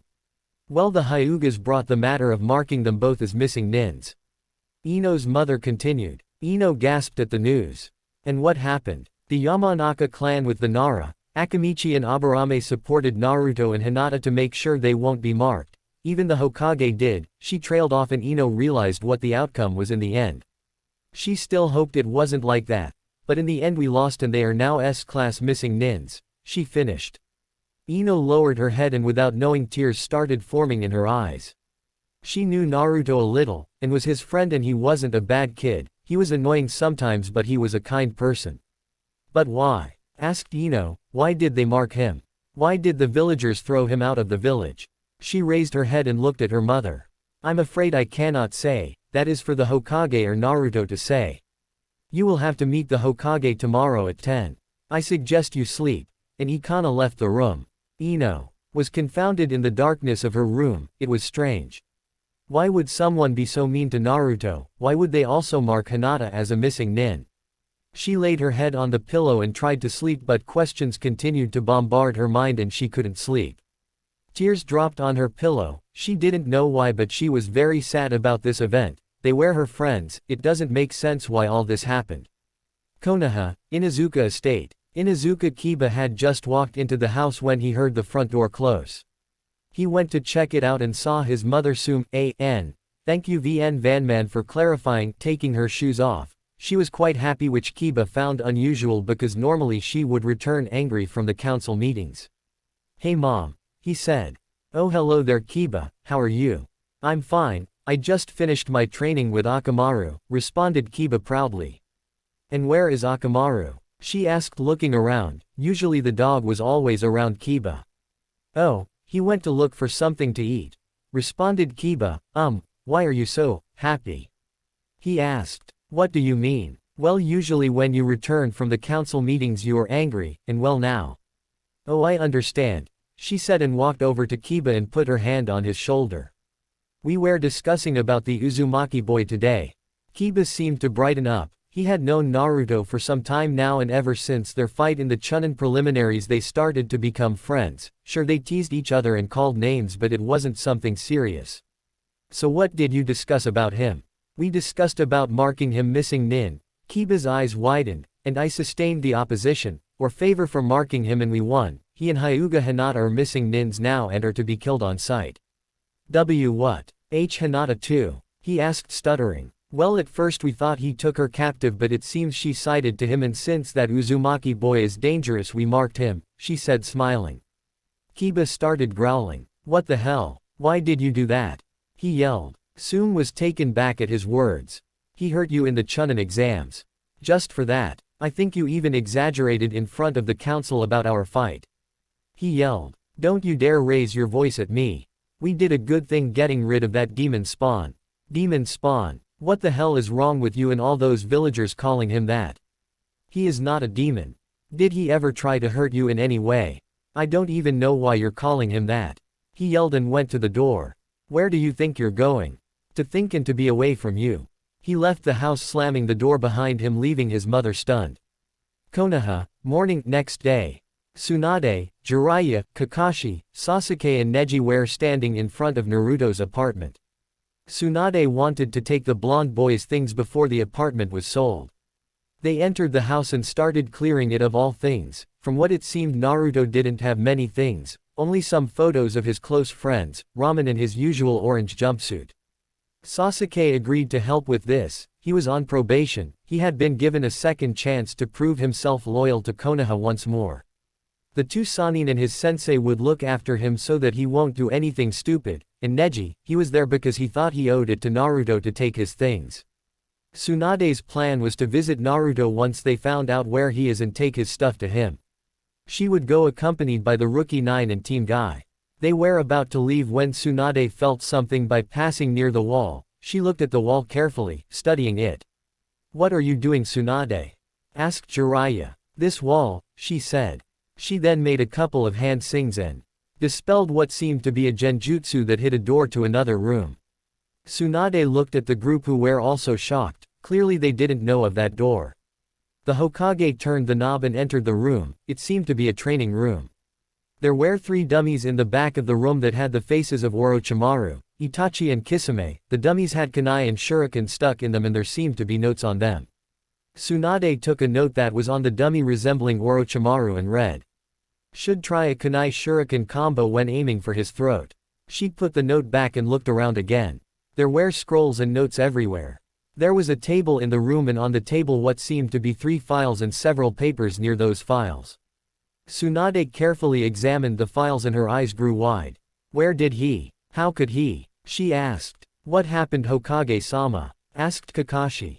These files are the same ones from my office, they have the backgrounds on Orochimaru, Itachi. And there is a file here about Kisame which I don't recall ever seeing it. Jiraiya took the file of Orochimaru in his hand. Seems like everything about him is here, what jutsus he uses, what taijutsu, his skills and attributes. And it seems like there are some notes here and some jutsus are circled. Kakashi took a piece of paper. The title read, Orochimaru, Techniques. He started reading and was impressed with what was written there. Listen to this, he said. Orochimaru, S-Class Missing Nin, the Snake Sannin. From what I read from the files I managed to copy from old man's office, this bastard was caught experimenting on people seeking immortality. Like the file says, it seems that he needs new bodies from what I believe 3 to 3 years. Maybe this is why he said he had come for Sasuke. And if what is written in the file is true, that means that once he takes over his body he will also have the Sharingan. What amazes me about this guy is the strange jutsus he's using. He is trying pretty much to resemble a snake, hence the fact that he is the Snake Sannin. The most important jutsus, or at least the ones I saw them, are 8 or Freaky or Grouse. The neck extending thing that he does when he bites his target, infusing it with the curse seal, is maybe the only way he can give someone a curse seal, but at the same time it's a very disgusting technique. Everyone's sweat dropped. Another thing that I find disturbing is the tongue and how he can use it as a weapon. Even though it seems like a good offensive and defensive weapon, it's not that good. I mean, if I would stick a kunai in his tongues when he does that technique and implant it in the ground, I would like to see how he would react. Jiraiya chuckled. He has a good idea, you know. The summoning technique is the most dangerous. He can summon a gigantic snake called Manda, but it seems that not even the snake likes him, so I really doubt the fact that if he would bring it in combat another time it would be useless. Now what is strange and needs to be noted is to be careful around is that sword, grass cutter. I don't know how he has it in his throat or anything like that, but the poison on it is very dangerous. I wonder if there is anyone that could heal such a poison. But the important thing is that if he brings the sword out and you don't know how to defend against it, it would be base to go on long-ranged attacks so to avoid the blade. Note: study this guy further.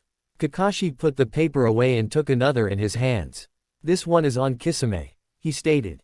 His personal notes. Asked Sasuke. Seems so. Should I read it, Hokage-sama? Go ahead, Kakashi, responded Tsunade.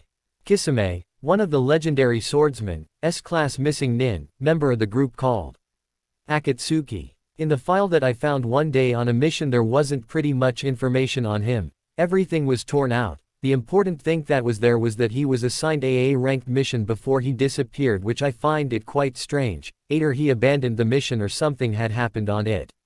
This guy is a water-based user. I haven't seen him use any jutsu, so I don't know what he is capable of. But, from what I have read from Ero Sennin's notebook, that Gaki was looking in my book, yelled Jiraiya. Tsunade hit the back of his head. Shut up and let Kakashi talk. And even thought that sounds strange, I found information on him there.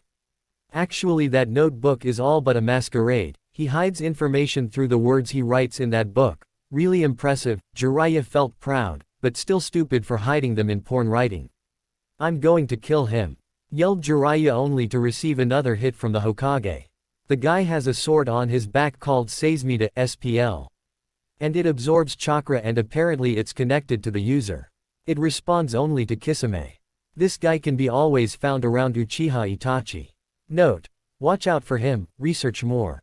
Kakashi put the paper away and took the one of Itachi. Sasuke jumped and grabbed the paper and started to read, but he didn't get to read much as Jiraiya took it from him. We all need to know what Gaki observed, not only you, he said, and Sasuke just turned his head. So that is about Itachi? Asked Tsunade. Yes, said Jiraiya, looking over the paper. What the hell? He yelled. What? Asked Neji. He looked through my notes to find info on him. Jiraiya, hand me the paper and shut up about the notebook or I will rip it to shreds, said Tsunade. Jiraiya shivered and handed her the paper. Tsunade started reading. Uchiha Itachi, S-Class Missing Nin. Itachi is a master in fire techniques and a master in genjutsu due to that Sharingan. It reached a high level called Mangekyo, but I do not understand fully what it is. I think that it sends you to a world where hours there are measured in seconds here and the damage inflicted on you there has repercussions in our time, but I need to research this further. What is strange about this guy is that he was assigned a S-ranked mission just a few hours before he became a missing nin. Also, what else is strange is when I had my first encounter and Sasuke came. Even though Itachi beat the crap out of Sasuke when he saw that he did Chidori, not only that I saw he was impressed, but it seemed like he was smiling. And it wasn't a psychotic smile, it was a warm, loving smile. This rose tone of questions in my head. I really need to research this, there is something fishy going on here. Sasuke raised an eyebrow, his brother smiling warmly that he did Chidori. It didn't quite fit in the puzzle. Itachi was a murderer. He looked around impassive and found a scroll. He read out loud without realizing. Hiraishin, strange name, wonder what it is. He started to open the scroll when Kakashi took it out of his hands.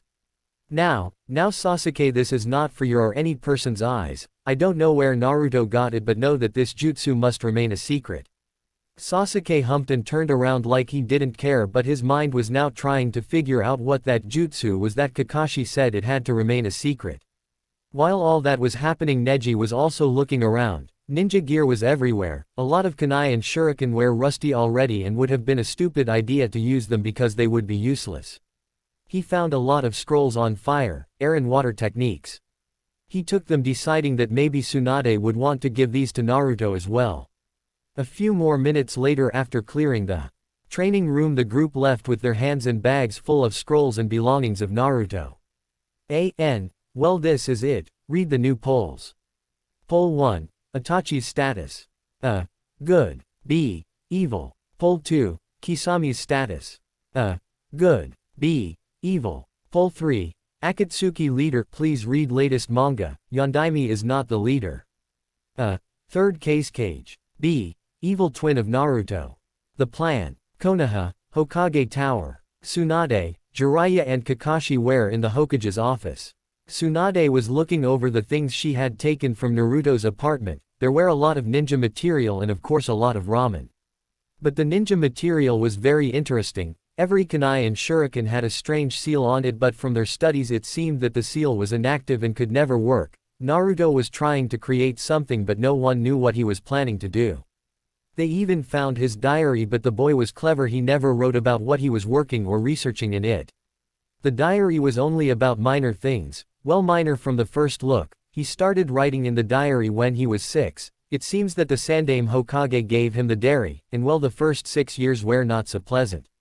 Tsunade read the way he was treated. The boy clearly stated how he was beaten and how he didn't know why this was happening to him. He also wrote how he was overcharged every time and how the food he always bought was rotten. This proves one point as to why Naruto was always eating ramen. They couldn't help but feel sorry and angry at the same time. Sorry for the way Naruto was treated and the fact that they couldn't have helped him sooner, and angry at the way the villagers treated the poor boy, day after day. And to make it worse, every time when it was October 10th, the villagers would beat his twice as hard and he would be stuck in the hospital for at least 2 or 3 days. Tsunade then read how many assassination attempts were made on him. Every time it happened, Naruto had to fake he was dead or had to start running, usually hiding in the forest or in the sewers. Kakashi was looking over the Hiraishin scroll. This was the jutsu that made the Yondaime famous, and no one knew where the scroll had been for years, literally disappearing. This made the Junin wonder what had happened to the scroll and how did Naruto find it. Jiraiya was wondering something in the same lines, but at the same time he was trying to figure out what to do with the scroll. They could keep it and hide it somewhere, or Tsunade, should we give the scroll to Naruto? The Hokage looked at the scroll in Kakashi's hands and started thinking. Kakashi, this scroll disappeared after Yondaime died.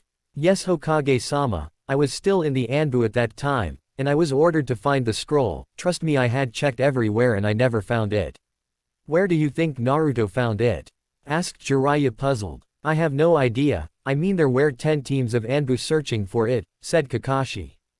10 teams? Asked Tsunade, amazed. Yes, for you see, this jutsu made the Yondaime famous. Letting it slip in the wrong hands would have been disastrous, replied Kakashi, his eyes never leaving the scroll. And besides, I could never forgive myself if someone would have used my sensei's jutsu wrongly. Well, if I see it this way, we will take it with us to Suna, and we will ask Naruto about it, said Tsunade calmly. You are thinking of giving it to it? Asked Jiraiya, and Tsunade nodded. She looked at Kakashi that never lifted his eyes from the scroll. If he promises to use it for good and not bad he can have it, he deserves it, replied Kakashi happy but at the same time serious. Tsunade nodded happily. She knew Naruto would never use it for wrong and she was quite curious as to where he had found the scroll, if indeed 10 teams of Anbu were sent to find it and never did. How did he find it? She shook the thought away. She would find the answer later on. Looking over the rest of the scrolls, there were some that had the Uchiha emblem on them, meaning that they belonged to the Uchiha clan. She raised an eyebrow and scanned through them. All of them were jutsu scroll. Every Kaden jutsu was there, and there was also an old book that contained the history of the Sharingan. What would Naruto do with such a book? What was he after? She opened the book and a tone of notes dropped on the ground. Putting the book on the table, she started looking through the notes. He was trying to find the Sharingan's weak spot, but most of all he was trying to find a way to counter the Tsukuyomi, the most powerful genjutsu Itachi has. From what it seemed, Naruto didn't go anywhere. He was moving in circles and even he stated that, but nonetheless it seemed that he still tried. She decided that she will give him the book as well as the Uchiha jutsus as long as Sasuke agreed. After all, it is his family's jutsus. Next she found were scrolls of the Hyugas and their fighting style, also a book about the Byakugan, the effects and how much it can do. Once again opening the book, there were a lot of notes, each describing his opinion on the Byakugan, while other were ways to counteract the Byakugan, its weak spot and how to use it in his advantage. She smiled, not only because the notes were made a month before the final stage in the Chunin exam, but because this made his name. He was the #1 most unpredictable ninja. She put the notes aside and decided that she will defiantly give the scrolls and the book to Naruto, seeing as Hinata is now with him, she will be able to make good use of them. She looked at the next batch of scrolls. They were air jutsus. Every possible air jutsu was there described in detail, the hand signs shonen, personal air jutsus. Now that was indeed strange. Kakashi, said Tsunade. The Junin turned his attention to the Hokage. Has Naruto ever used any air jutsus, or has he ever talked or asked about them? Never, Hokage-sama, and I never seen him use those kind of jutsus. Why do you ask? Because the boy has scrolls on air jutsus and it seems he started making even his own personal air-based jutsus. Jiraiya chuckled when he heard this.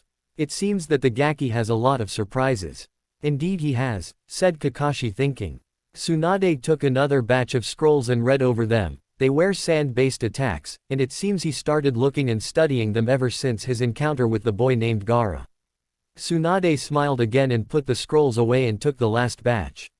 When she looked over the last batch she was shocked. He was studying a dead bloodline. She heard about the mastery of ice, but she knew that it was dead. She even heard a story from the boy regarding a hunter nin called Haku that worked under an A-ranked missing nin named Zabuza. He had told her about his mission in the Wave Country, but why was he studying a dead bloodline? She saw he left a lot of notes with questions that were unanswered. The group continued to look over Naruto's belongings for a long time. They were at least going to look over them until the remaining Rookie 9 and Team Gaia as well as their senseis would arrive. Konoha, scene change. Sasuke was walking down the street hitting rocks out of his way. His head was down and he held his hands in his pockets. He was pondering over Naruto and his brother Itachi. The notes that Naruto left made his wonder who his brother really was. It made him wonder, why did he kill the clan? To measure my abilities, said Itachi with no emotion. The same words rang in his head, but why? Why did he kill them? It had to be more, or did it? Sasuke shook his head. He couldn't think of anything. He couldn't find answers and it pissed him off. He wondered, kill Itachi or try to find out who he is. As he was walking he could feel the looks he was getting. It was starting to get annoying. There were some shinobi that gave him cold glares, because they blamed him for the departure of Naruto. It seems that the blonde boy managed to get some people on his side. But other people, the majority, was giving him lovingly looks and were cheering and greeting him as he walked. He could hear them say things on the line of, "It's good that the Uchiha boy showed us what a demon that boy was." Or, "Look, there is the Uchiha boy, our savior." While there were some in the lines of, "They should promote him to Chunin or high." He started to get really pissed off. He now realized how Naruto was treated and he hated for not seeing this earlier. It made his blood boil. He decided he had enough and jumped on the rooftops and decided to go by rooftops to the Hokage Tower. Konoha, scene change. The new Ino-Shika-Cho team were walking with their sensei towards the Hokage Tower. Asuma was like usual smoking, Shikamaru was looking bored and sleepy, Choji was eating and Ino was yelling at him to stop eating so often. Even though they looked like they always do on the outside, on the inside they were hurt from everything that happened. Choji didn't eat anything last night when he had heard that Naruto was now a missing nin. Asuma was still pondering over the recent events, trying to find reasons why the villagers were dumb, trying to find out why the elders were idiots, but he couldn't find anything. His line of thoughts were stopped by Ino. "Sensei, you were in Kakashi's team to retrieve Naruto, right?" she asked. Asuma nodded and mentioned to them to talk as quiet as possible. "So that means you know everything that happened, right?" asked Ino. "Yes. How did it go?" asked a curious Shikamaru. "Well, the first team to find Naruto was a group of Anbu." "And why didn't they bring him back?" asked Ino, furious. Now Ino, talk quieter please," said Asuma calmly. "Sorry sensei," she replied with her head down. "But still, why?" Asuma sighed. "The Anbu team was ordered to bring him back, but when they arrived there they attacked him, so Naruto took care of them." Shikamaru raised an eyebrow. "Naruto took care of 4 Anbu. That was interesting." Even Choji stopped eating and was gaping at the news. "But that is not all, he mutilated them." Asuma continued calmly. What do you mean by mutilated?" asked Ino, stuttering. "Well, let's see, 1 Anbu had his head ripped off, another was stabbed about 100 to 200 times in his body and once in the head, another had his throat cut, and the last one I don't know what he did to him because his entire body was in pieces and the organs lay everywhere." The group's eyes widened. Ino felt like she was getting sick. Shikamaru was fighting back the urge to throw up while Choji literally threw his bag of chips away in his pocket. "And you know what else?" asked Asuma, and the group looked at him fearing what he was going to say. "He did it with no remorse, he personally said that." That was the last thing. Ino entered a nearby restaurant and went to the bathroom. Shikamaru was trying hard to maintain himself to not puke and Choji started feeling sick. Asuma only raised an eyebrow. "I guess they are not ready for things like this," he thought. When Ino returned she was looking a little better. They decided to continue their way to the Hokage Tower when Shikamaru asked another question. "But we also heard that he defeated a group of hunter nins, is that true?" he asked. Asuma shook his head. "No, that was we got him some time to run away with Hinata." They continued their walk in silence after that, no one wanting to ask anything else after that. Suna, Gaara's training field. Naruto and Gaara were standing in the same training field like the previous night. Gaara was looking around Naruto trying to find someone. The blonde boy raised an eyebrow. "Where is Hinata?" asked Gaara. "Hinata? Yes, you said she would train today also." "Oh, well, it's like this." Flashback. Naruto woke up to a new morning. He was jumping up and down in his bed excited. Today was the day he would learn more about using and manipulating sand. Today was going to be a good day. He would also train Hinata in using the Kage Bushin and he would train her in taijutsu also. That way he would also learn more about how the Hyuga fight and he would improve his taijutsu. He could smell the freshly made food. He got dressed in the cloths Gaara had given him and ran towards the kitchen. He found Hinata cooking. He smiled and greeted her. She smiled back and put a plate with food in front of him and he started eating happily. After breakfast they left towards the training field where they would meet Gaara. "Hey Naruto." Hinata called a girl. They turned around and saw Temari running down the street. When she reached them they greeted her. She told them she had just arrived from Konoha and heard everything and apologized for what happened, but Naruto just waved it off saying it had to come. "So where are you two going?" asked Temari. "Gaara said we will train today. He is teaching me to use sand and I will learn Hinata Kage Bushin and help her with her taijutsu," responded the blonde happy. "Oh I see, but I need Hinata for today." "What do you need me for?" asked the Hyuga girl. "Well, to buy you some Suna cloths. You will die of heat in this ones," said Temari and took Hinata's hand, dragging her to the nearby shops. "You go on ahead Naruto and tell Gaara that Hinata won't participate today," yelled Temari as she was entering a shop. End flashback. And that's what happened. Finished Naruto scratching the back of his head. "Very well then," responded Gaara. "I thought more about last night. I want you to channel more chakra in the sand around you." Naruto nodded. He started channeling chakra. Then he moved the chakra down to his feet and released it in the sand. He imagined the sand moving around him. Slowly the sand started to raise from the ground. It didn't come in big amounts. Naruto saw this and got frustrated. He released more chakra, and then the sand around him just shot up, shocking Gaara and scaring Naruto. The sand continued shooting up in the air and then it started falling down. Naruto found himself buried underneath his own sand. His hand was out of the pile of sand, twitching. The red-haired Jinchuriki shook his head, started moving the sand away from Naruto, revealing his body. He had a face that could only describe as a combination of pissed off and scared, and his left eyebrow was twitching. It was good for this tribe, but you released just too much chakra, Naruto. Concentrate on releasing a certain amount. Now do it again, ordered Gaara. Naruto got up and started the process all over again. This time, however, he released the right amount of chakra and a fairly big amount of sand rose from the ground and started spiraling around Naruto. Naruto started jumping up and down, laughing and cheering. Now if you would have looked at Gaara carefully, you would have seen the top ends of his lips curve in a small smile. The red-haired boy moved towards Naruto.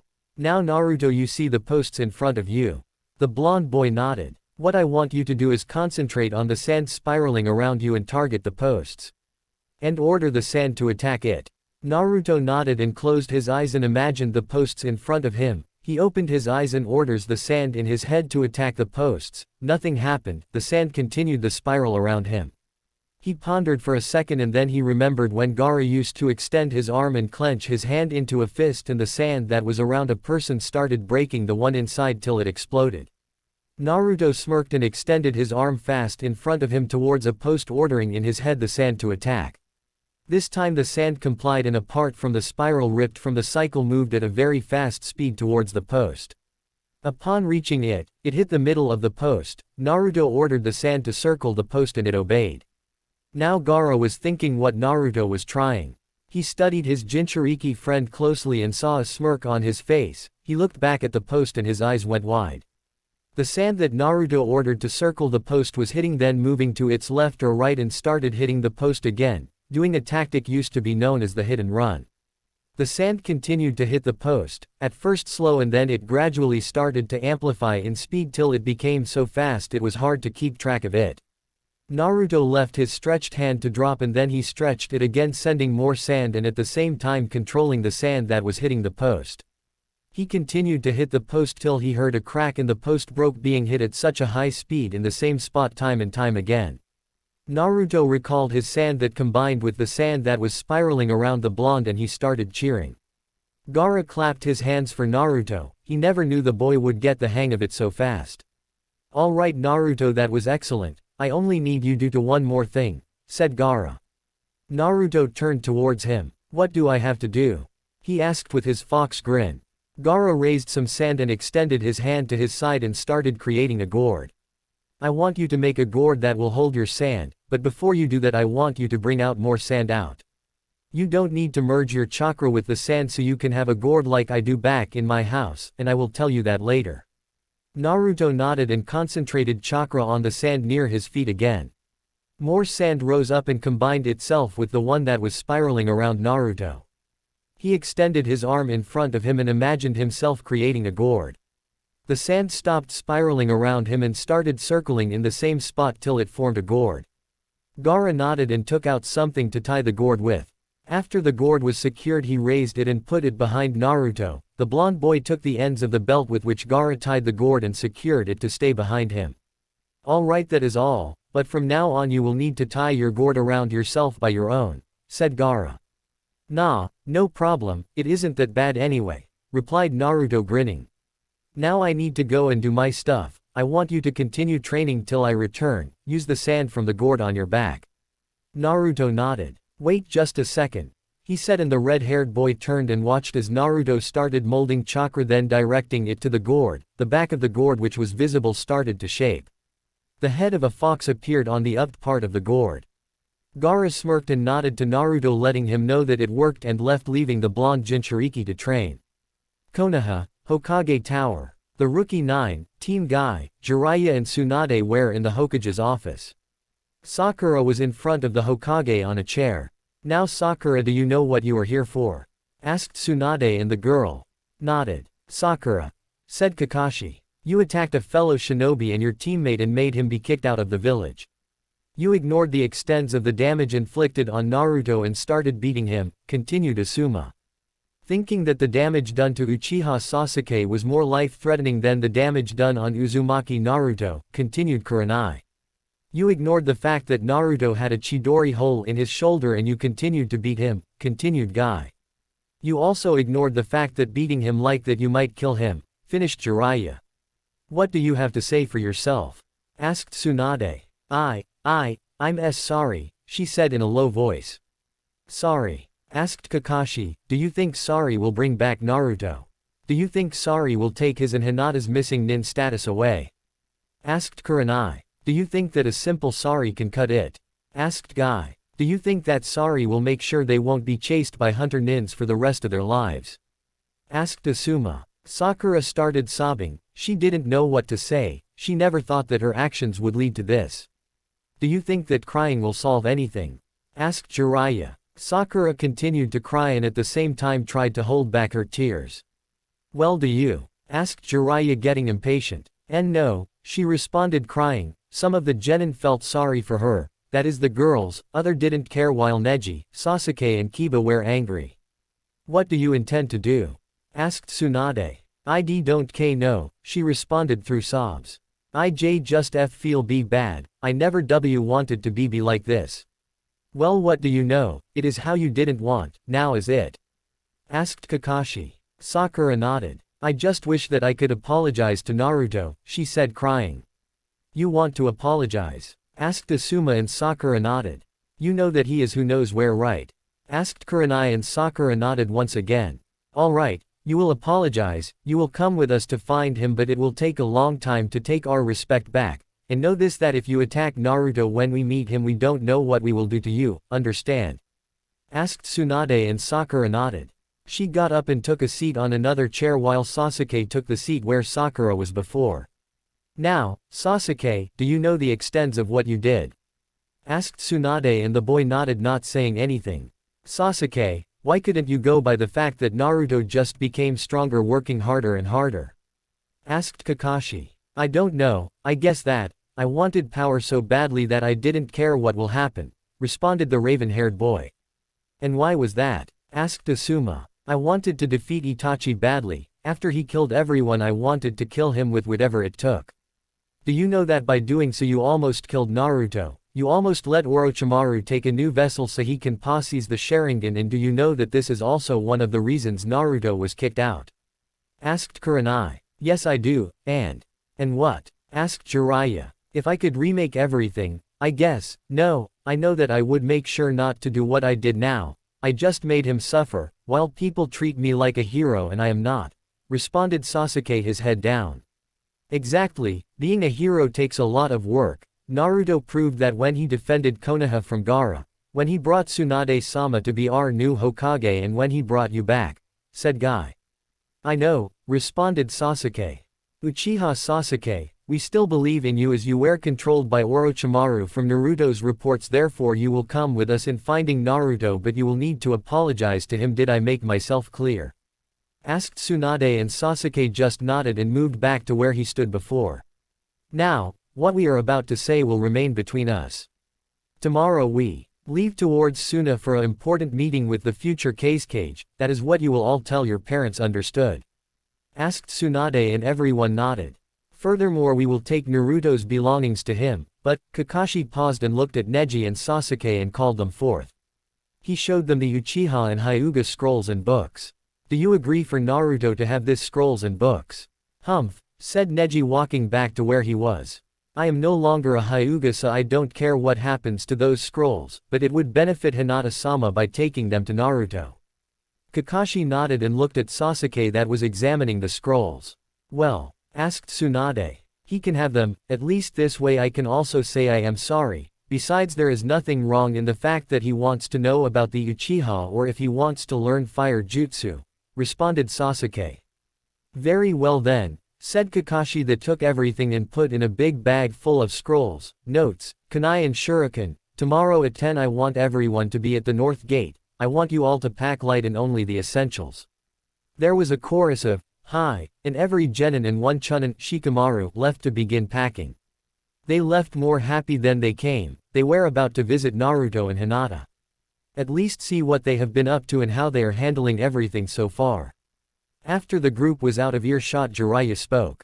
You think we can trust Pinky and the Uchiha? The Uchiha, yes, I can tell by the way he talked and acted, responded Kakashi, and Tsunade nodded. And Sakura, we will keep a close eye on her. Also I will make sure she doesn't tell anyone the truth about tomorrow's mission, said Kakashi and disappeared in a puff of smoke. Then I guess I will head to Suna and see what the Gaki is up to, said Jiraiya. Oh no you don't, yelled Tsunade. What? You are coming with us, not alone, am I clear? Fine, then I'm going to go peek on the bathhouse, he said with a pervy grin and disappeared. Throughout Konoha a name could be heard. Jiraiya. Everyone knew what he had done, or at least imagined. Grass country, unknown field. Two men were walking on a grass field with no decided destination, their long black cloaks were moving slowly around them according to how the wind blew. The cloaks had red clouds on them, they both wore straw hats on their heads and had two bells attached to them, this were the infamous Akatsuki. One of the men had what looked a sword, it seemed to be bandaged. He was just a bit taller than the other one. So, what now? Asked the one with the sword on his back. I just heard a rumor, responded his companion. A rumor you say? Yes, it seems that the last Uchiha ran and was brought back by the demon Uzumaki. The Uzumaki was kicked out of Konoha for hurting the Uchiha, responded the sword carrier's companion. So your little brother decides to run away to visit that snake and everyone blames the Uzumaki. Indeed. What do you plan on doing? Asked the sword carrier. We are going to find the Uzumaki boy, responded his companion with no emotion at all. Oh, why is that? Remember what I told you when we first met? He asked the sword carrier. Of course I do. It's time I keep an old man's promise. On the move. Gaara was in his future office looking out the window, his gourd near the desk. He sighs, when he will be named Kazekage he will have a lot of responsibilities, he will need to ensure the future of Sunagaku no Sato to be a peaceful one. He will also need to be careful so as not to be tricked like his father was and to be sure that Suna won't go in another worthless war. He turns around and looks at the only paper that is on the table. The piece of paper is in fact an important document. This certain document is none other than the secret alliance between Suna and the possible future hidden village that Naruto and Hinata will create in 2 or 3 years' time. Gaara takes the document and reads it. Hidden village, clearly Naruto did not think of any name so far. Cage, Uzumaki Naruto. Possibility, depends on the people's wishes. Location, Wave Country. Allies, Sunagaku no Sato. Cage signatures, Subaku no Gaara, Uzumaki Naruto. Description, the new hidden village is still a possibility. The boy Uzumaki Naruto wishes to discuss with the inhabitants of the Wave Country before he tries anything, but if the outcome is positive this document becomes in use and the two villages become allied. The promises are military support and financial support. The Elder Council of Sunagaku no Sato agrees with the alliance between the present Sunagaku no Sato and the future hidden village. The possible cage of the future village will be Uzumaki Naruto. If not he will need to send a new document stating why he isn't the cage and what changes are made. If these changes are not beneficial for Sunagaku no Sato the alliance and support treaty is cut and the two villages become neutral to each other until further notice. Gaara closed his eyes to meditate. He really wished for Naruto to make the new village and establish an alliance with Suna, it would benefit both of them. But if those people won't want Naruto as cage then the treaty will be null. But what will happen if the people of the wave won't want to have a hidden village? They indeed are very exposed there, they can be attacked easily from all sides. Naruto promised that he has something up his sleeves to protect the village, but he never said what. Gaara sighs again and puts the document in a safe behind the first Kazecage's picture. He leaves the room to see what Naruto had accomplished so far. Suna, Gaara's training field. Naruto was lying on the sand without the long jacket Gaara gave him and without his shirt, his gourd was next to him. He decided to practice without the shirt and jacket since the sun was getting to him and the minor breeze was beneficial to him. He heard footsteps behind him, he got up and turned around to see who it was. He could feel his blood starting to wander out of his nose. Why? In front of his were Tamari and Hinata, and while Tamari was in her usual clothing, Hinata had changed her wardrobe completely. She now wore short light blue pants, a completely white sleeveless shirt and what looked to be a light blue robe that stopped above her knees. The robe put Hinata's body in evidence, every curve could clearly be seen. The robe wasn't too thick, which made it easy for her to move, and at the same time it wasn't too open, so that everyone can see her, if you know what I mean. And to add a little more touch, she was blushing a crimson red color, which Naruto thought it looked cute. So Naruto, what do you think of the new Hinata? Asked Tamari after she wiped the drool of her mouth. Remember, Naruto doesn't have his shirt or the jacket on. Naruto found himself stumbling on his own words. Man, what do I say? I can't even talk anymore. She looks just like, oh my. Nice, said Kyuubi, whistling at the sight of Hinata. Kyuubi, I think that I'm going to faint, it's too much to handle. Why is that, Kit? Well, the new look really shows her perfect curves, the perfect skin, oh dear Kami, I'm turning into a perv. The blonde boy could hear Kyuubi laughing inside of him.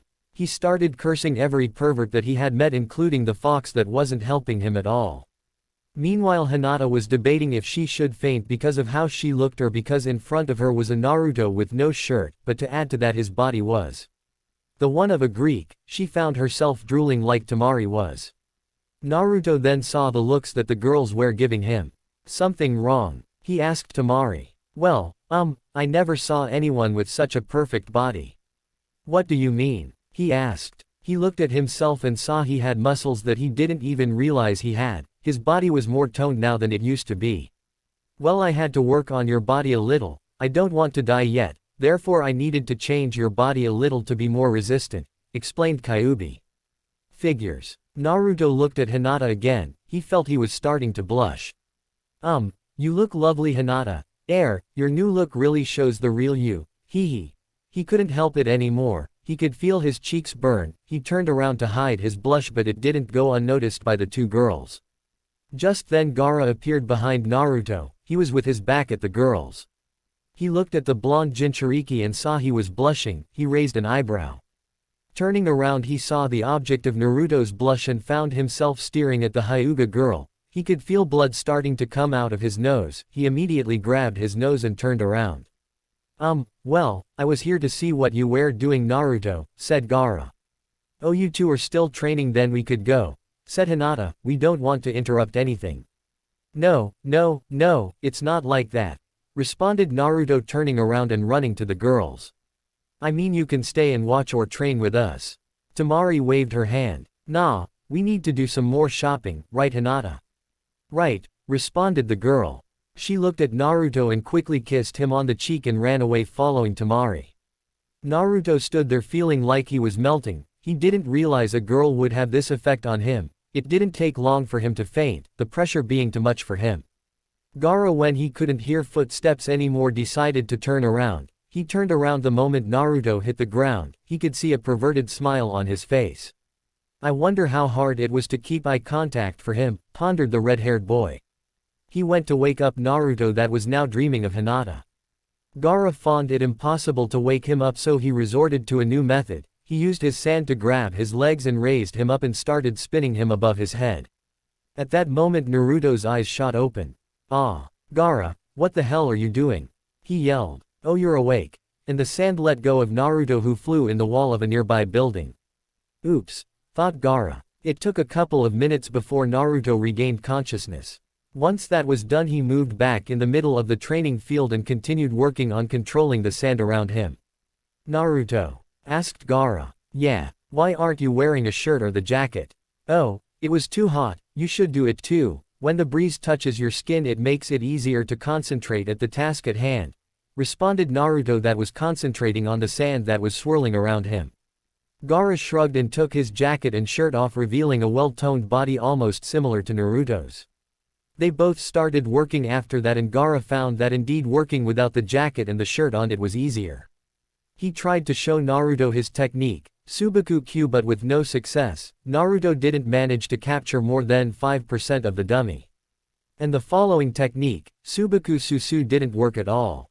They worked and worked for the next couple of hours till they heard giggling. I suppose you know what that means. They turned around and saw 5 girls at a fair distance blushing and giggling at them. Gaara was confused, but Naruto knew what was going to happen.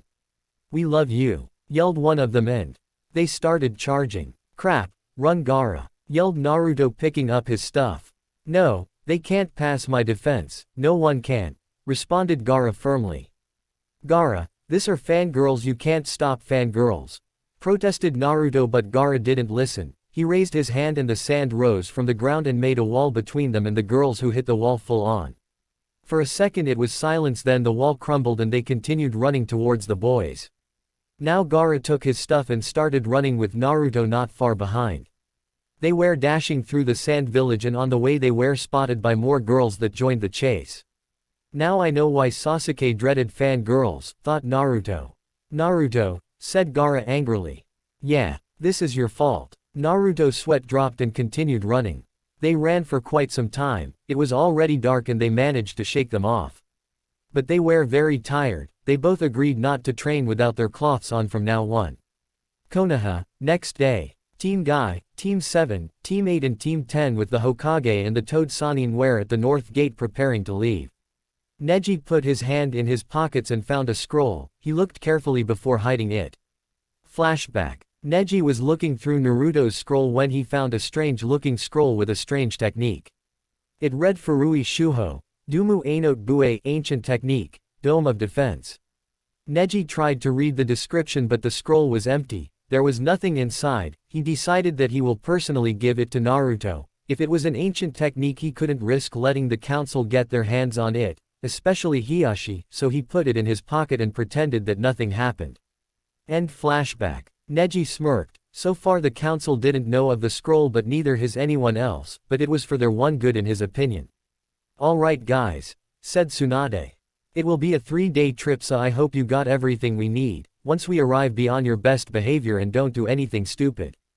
"Hi," said everyone, and they left Konoha, destination, Suna.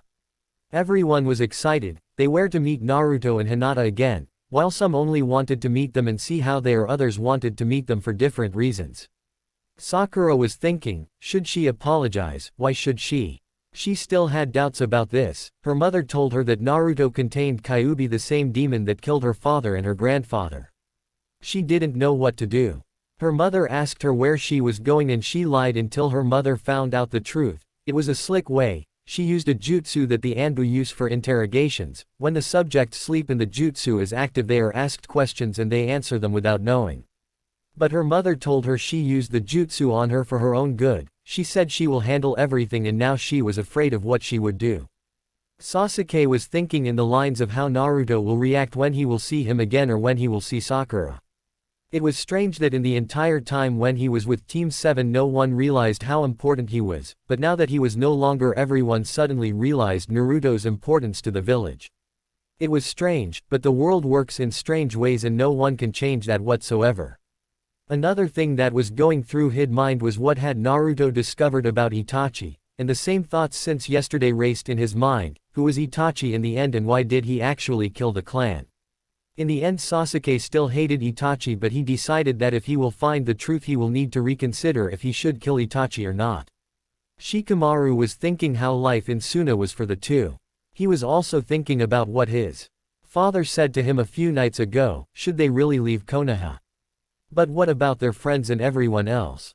He didn't know what to think, and he didn't know much about this kind of things. He can't choose, he doesn't know what to choose. He considered asking Naruto. In the end, maybe he can help him figure out what he should do. The senseis of the team were also nervous about seeing the boy again. They couldn't wait to see them again. Kakashi was thinking this while reading the perverted book. Kurenai was watching around. Asuma was smoking and Guy was babbling something about youth with the help of Lee, of course. "Tsunade, do you think that the Gaki will be happy to see us?" asked Jiraiya silently. "I don't know, maybe some, but I don't know about everyone else. I only hope that we make it in time." "What do you mean?" "Well, the Akatsuki are after him, or have you forgotten Tsunade?" asked Jiraiya. "Of course not. Kami help them if the Akatsuki take them," replied Tsunade with concern in her voice. "You will stay with them?" "No. After you guys leave I will stay with them and train them both." "Good." The rest of the walk was uneventful and silent. Everyone was locked in their own thoughts. For the first time no one knew what to talk about and no one wanted to break the silence that had been bestowed upon the group. Suna. Naruto woke up with his eyes hurting bad. No, not bad, very bad. He thought that someone was bulging his eyes out, or sticking 7 needles in them. He went to the bath and washed his face, but the pain still didn't end. He was starting to get really pissed off.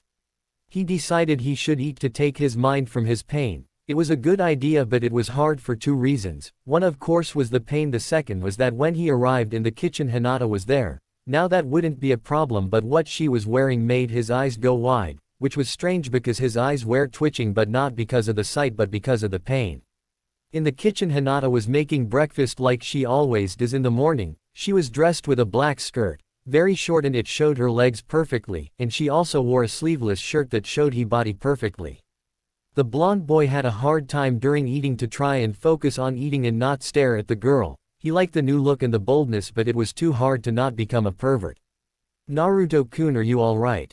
Asked Hinata during breakfast. Yeah, why do you ask? He asked looking in his plate, eyes twitching.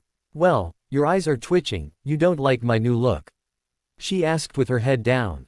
No, it's not like that, you look incredible, it's just that my eyes hurt, he responded, closing his eyes and opening them again. It's like someone is pushing needles in them. Hinata looked at his eyes and saw that they were red and the veins started to appear.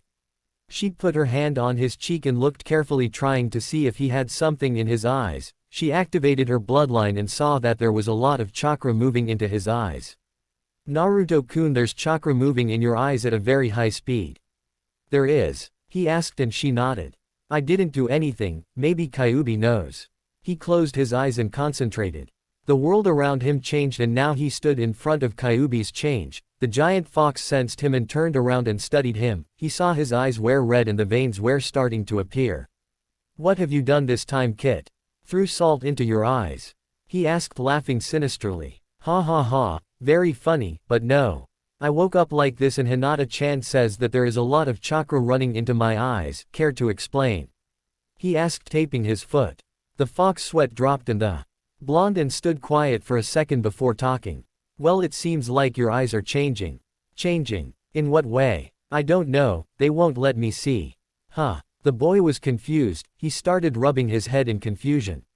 What do you mean? Sigh, I mean that your DNA is changing so fast that I cannot see what is happening to you. What? My DNA is changing. Is that good or bad? How should I know? Growled Kyuubi. Well, at least will I remain human? Or what will happen to me? Calm down, only the DNA structure in your eyes are changing. They are multiplying and forming a new DNA only for your eyes. I can't figure out yet what it is, but I have a hunch that it might be a new bloodline. Wait, you're telling me that I might have a new bloodline? Asked the blonde boy, not believing. There is a possibility that indeed you are forming a new bloodline, a unique one, but I do not know what it does or what it will do, and I do not know what triggered all of this. Until the rate at which your DNA is changing slows down, I cannot help you whatsoever. Oh yeah, will it be something cool like the Sharingan or Byakugan?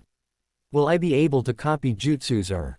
Shut up, roared Kyuubi. The boy calmed down and took a sit. He was staring at the fox like he didn't do anything. Kyuubi sighed again. Out of all the humans on this world I had to be stuck with you, you are annoying. Yeah, I love you too, replied Naruto with a smile. Alright, do you know what? I do not know what it does means. Yes. Then why in Kami's name are you asking me what your bloodline will do? If I said I do not know, it means that I do not know. Yelled the fox, blowing Naruto away and slamming him in the sewer wall. Right, he said, stating back up. At least do you know how long it will take for the pain and everything to stop? No, sorry, you are on your own, now get out. And Naruto found himself pushed out of his mindscape and back into reality. He then started explaining to Hinata what the fox told him. She was happy for him that he was getting a new bloodline. Naruto suddenly looked at the watch and saw the time. Crap, Gaara is going to kill me. He jumped out of his seat, strapped the gourd behind him and gave Hinata a quick kiss on the lips. If you want me to train you like I promised, you know where to find me. And he ran out the door before she could say anything, not that Should could possibly say anything after all that. Konoha, Hyuga compound. Ah, very well, thank you for the information, Sayaka. A.N. Sakura's mom, said a Hyuga elder. The pleasure was all mine, elders. She stood up and left the dark room. Once she was out of earshot, the talks continued. So Hiyashi, what do you think? Asked an elder. This is very good news for us, now we know where they are, he said, grinning. What are your plans, Hiyashi? We cannot let the Byakugan fall into the wrong hands, and most importantly we cannot let it fall into the demon's hands. There were signs of approval. Therefore, continued Hiyashi, I intend to send a squad of Hyuga branch members to kill the demon and bring back Hinata. Once she is back we will brand her with the caged bird seal and we will sell her to the highest bidder of the noble families. Again there were signs of approval. What about the scrolls that the Hokage is carrying towards the demon? We cannot let him get his hands on our history, not even our techniques, said an elder. Indeed, that is why we kill the demon fast, and when the Hokage drops her stance entering Suna we are going to attack her. But Hiyashi, you know she is too strong and she is also guarded. Yes, I know, that is why the attackers will be the diversion. While she pays attention to the fight we are going to steal the bags with the scrolls and bring them back here to use for our own benefit, including the Hiraishin scroll. We will make use of it, not that demon, roared Hiyashi, and everyone cheered in approval. Suna, Gaara's training field. Gaara was standing in the middle of the field, nervous. Naruto was 30 minutes late, he cannot approve of that. If he wants to train he needs to be right on time. Just then he heard someone running towards him. He quickly turned around thinking it was a fangirl, but only to find Naruto running like a madman towards him. Naruto stopped right in front of Gaara, panting, his head down and his hands on his knees. Where have you been? Asked Gaara, patting his foot on the ground. Naruto raised his head and looked at Gaara, his eyes were twitching, and the red-haired boy found that strange. Sorry, I had a talk with Kyuubi and I woke up too late, he responded, rubbing the back of his head sheepishly. Fine, said Gaara, then his eyebrows started to twitch, his eyes were starting to annoy him. Why are your eyes twitching? Asked Gaara. Well, you see, Kyuubi says that my DNA is changing and I am forming a new bloodline. A new bloodline? Yes, and my eyes sting, they hurt really bad, responded Naruto, rubbing his eyes. I see, can you continue training or do you wish the day off? Asked the red-haired boy. Nah, it's alright, I need to get this stuff and get stronger. Very well then, responded Gaara and started showing Naruto again what he needed to do for completing Subaku Q. Naruto listened carefully, but when it came to work it didn't work as Gaara wanted. Naruto still couldn't grab the entire dummy, heck, the sand didn't even pass the dummy's knees, and Subaku Susu still didn't work for Naruto. They continued struggling and struggling till Hinata appeared. Gaara took a quick look at her before he turned his head to hide his blush and the blood that was starting to move down his nose. How can you handle something like this? Whispered Gaara to Naruto. I can't, my perverted side is taking the best of me, responded Naruto, moving towards the girl and kissing her. So you here to train, right? Hi, responded Hinata. Alright, I thought that first I should teach you Kage Bushin because it can come in handy for you at close range combat, he said, eyes still twitching. Naruto-kun, are you sure you can continue training? Don't your eyes hurt too much? Naruto kissed the girl again. Does that answer the question? She nodded. Alright, now form the Ram seal and say Kage Bushin no Jutsu an. I know it doesn't need any hand signs to work, but the Ram seal is to mold chakra and he needs to mold chakra for the jutsu to work, he said, demonstrating, and a clone appeared near him. Hinata nodded and tried, but no clone appeared. She tried again and the result was the same. Never give up, Hinata, the technique is more hard, being Junin level, but if you try hard you can succeed, he said, smiling. She nodded and tried again, this time a clone appeared. See what I tell you. He hugged her, making her blush, and then told her to continue. He turned back to Gaara to continue his own training. It was starting to piss him off really hard, he couldn't get the sand to go above the dummy's knees. They stood there training for hours, till it got dark. Hinata had left during noon, she had to prepare lunch. Gaara had left a few hours after that to continue his cage training, and Naruto stood in the field training till the sun set. After all that time he still didn't succeed. He remembered what he told Hinata, if he tries hard he would succeed. He smiled and decided to continue in the morning. Grass country, unknown field. So that is why you killed them, said the fish-looking guy to his partner. Indeed, they had it coming, it was the only way, responded the man. I would have done the same, but I still do not understand why your brother is too stubborn to realize that. Bro is a little hysterical now, he cannot understand that what I have done was for him and what I have shown him was to protect him, responded Itachi, his Sharingan scanning the field. But still I do not understand why you used the Mangekyo Sharingan on him if you wanted to protect him. I showed him what he must never do, I showed him what he must not seek. I told him how to live thinking he would realize what I meant. It seems I was wrong.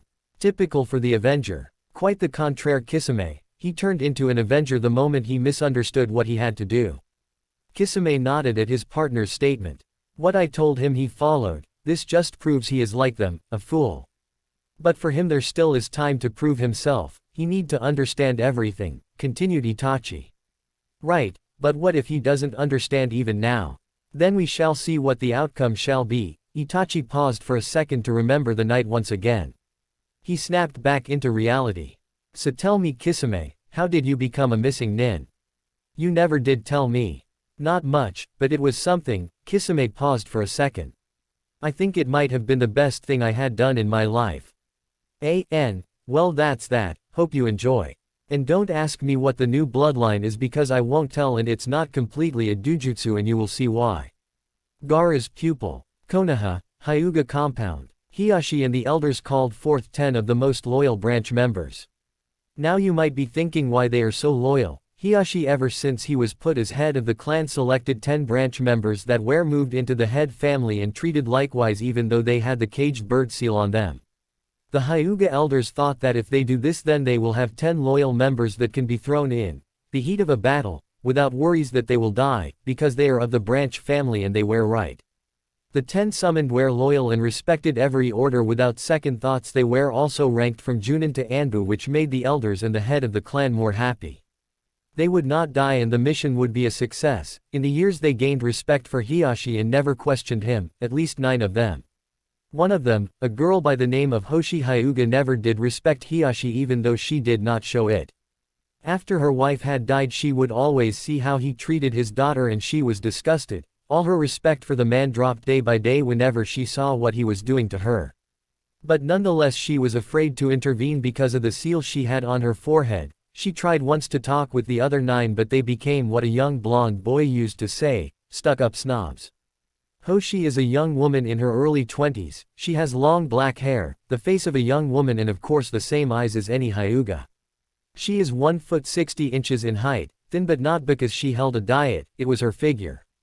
She is one of the most respected Anbu members, wearing a falcon mask, and a katana on her back. She also wore the usually Anbu clothing. Out of the remaining 9 only 3 more wear Anbu but they weren't on the same team. Today they were called in the Elder Council room in the Hyuga compound. It was something important from what they heard. They were standing in front of the elders. They bowed to them and turned to listen carefully. They were all smirking at the 10 present in the room. Hoshi felt like she wouldn't like what was coming. Now you might be wondering why we called you here, said Hiashi in a coolie tone. For an unknown reason Hoshi started to sweat a little. Now you all know what happened a few days ago with the Uchiha incident, right? Asked an elder and the group nodded. We have just found out that Team 7, 8, 10 and Guy have left yesterday with the Hokage and the Toad Sannin to deliver scrolls to Suna, said another. We cannot accept this, said Hiashi. We will not accept it for the single fact that the demon is in Suna. You mean that Uzumaki boy? Asked one of the 10, a male called Yuruya Hyuga. Precisely, responded Hiashi smiling. What do you want us to do? Asked Hajin Hyuga, another male of the 10 present. You all hate the Kyuubi for killing someone in your life, am I right? Asked an elder and everyone nodded. Good, because your mission is to go to Suna, kill the demon and bring back Hinata so we can brand her with the caged bird seal for her treason, said Hiashi coldly. So that is what he wants, thought Hoshi. She had a problem with Kyuubi, for killing her brother, but she didn't have a problem with the boy. She knew the difference between a container and a contained. Also, we want you to attack the team heading to Suna and steal the scrolls. I want for someone out of you to create a distraction while the others steal the scrolls. When they are busy with the distraction, I want you all to wear masks to hide your identity. Take these masks. Hiashi revealed 10 masks on the table. These are special masks that will hide your faces from both Byakugan and Sharingan. I also want you to try and not use the Hyuga stance as much as possible, and finally if my daughter doesn't want to come on her own, you make her," finished Hiyashi glaring and spiting when he referred to the young girl. The group was dismissed, they took their masks and left for the mission. Hiyashi and the elders were laughing at their future success, but will it be? On the way to the north gate, one of the 10 Hyugas was pondering on the mission. So that cold bastard not only wants to kill Uzumaki, but he wants to put the caged bird seal on his first daughter, and he also wants us to steal from the Hokage. Hoshi thought. She never did like Hiyashi, even thought she was never treated like a branch member. He always wanted to help the poor girl or the boy, but she was afraid of the repercussions. They could have always activated the seal on her head and finish her in one blow. But now, she was heading to Suna, where Uzumaki Naruto was. She heard of his gift to Hyuga Neji, and ever since then she started thinking if she could get the seal of her. She smiled behind her mask. She was going to ditch the team, alert the Hokage first and then alert the boy. With some luck he would free her from the curse that she has on her head. Grass country, unknown field. So that is why the mission was never finished, said Itachi. Correct, it is degrading for someone of the 7 swordsmen. There are 7, right? To do such a thing, responded Kisame. I can see what you mean, to do such a thing would have made anyone lower than trash. You have no idea, responded Kisame angrily, after all we have done I can't believe he wanted us to do that. Yelled Kisame in frustration. Well, like someone used to say, look underneath the underneath, relied an emotionless Itachi. Quoting Hitaki, now are we? Well, in one way or another he was right. No one looked as to why I killed my clan, they just thought that I lost my minds. Itachi started to laugh. Me to lose my minds, a bunch of idiots, spat the Uchiha. Yeah, and no one cared why I became a missing nin with Zabuza, said Kisame. Too bad Zabuza is dead, he would have loved to have some fun right about now. Itachi nodded. He heard about the demon of the mist, Momochi Zabuza, and he held some respect for the man and his ways of killing. You know, now that he is dead there are only 6 of you left.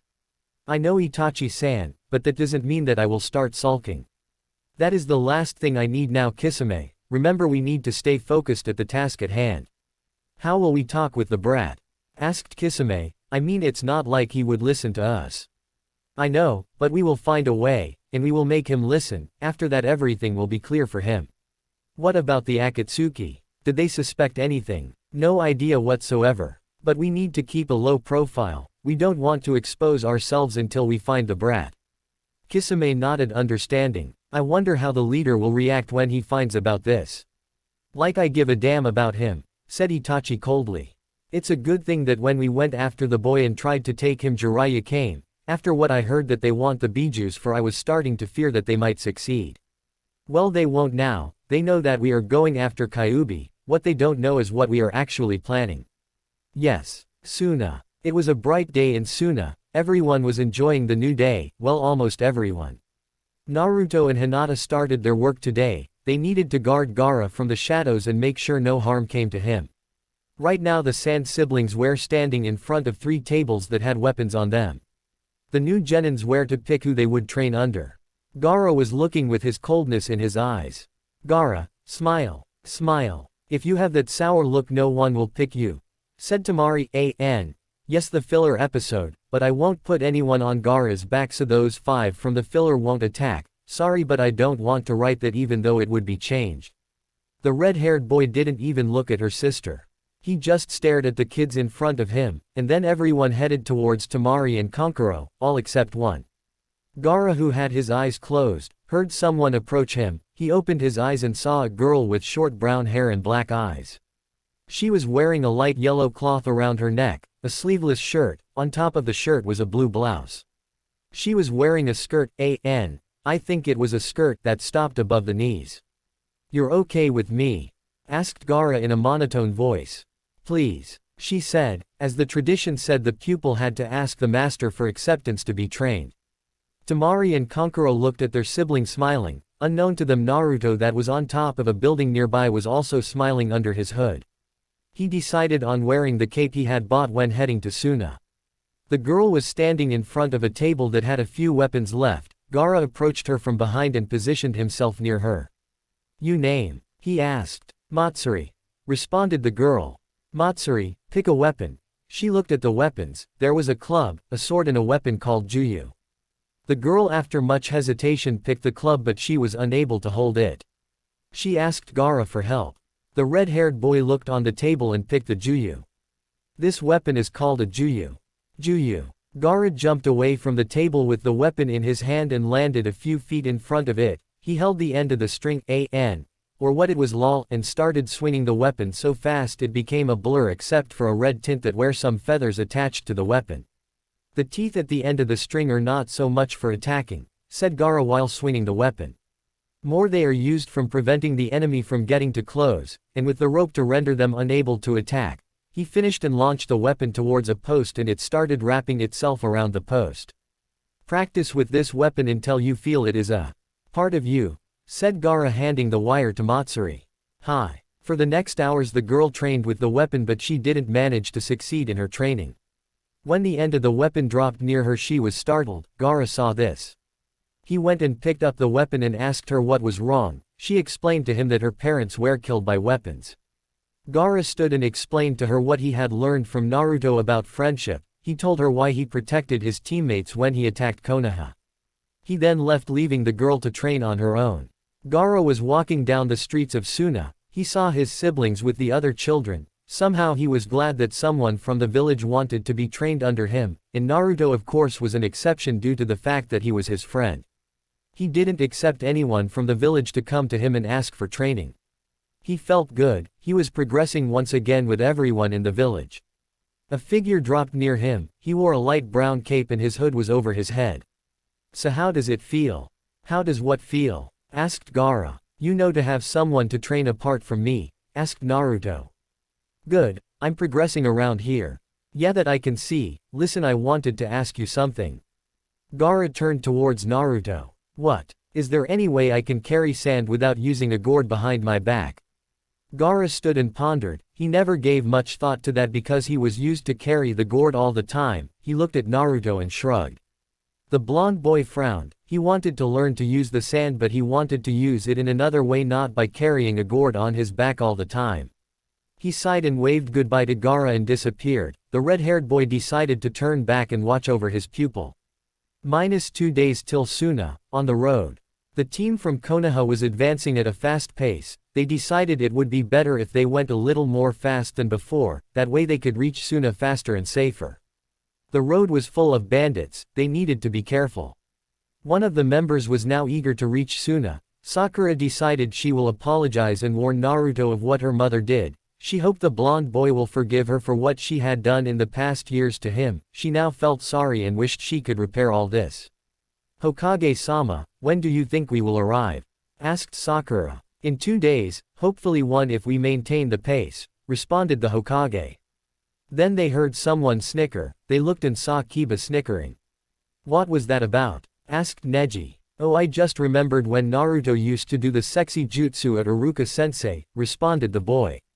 There were some that didn't understand but those that were always punished and had to stay after hours, meaning Kiba, Choji and Shikamaru knew what it was about. He always used that method to get rid of Iruka so they can escape. He used enduring hours too but not that often.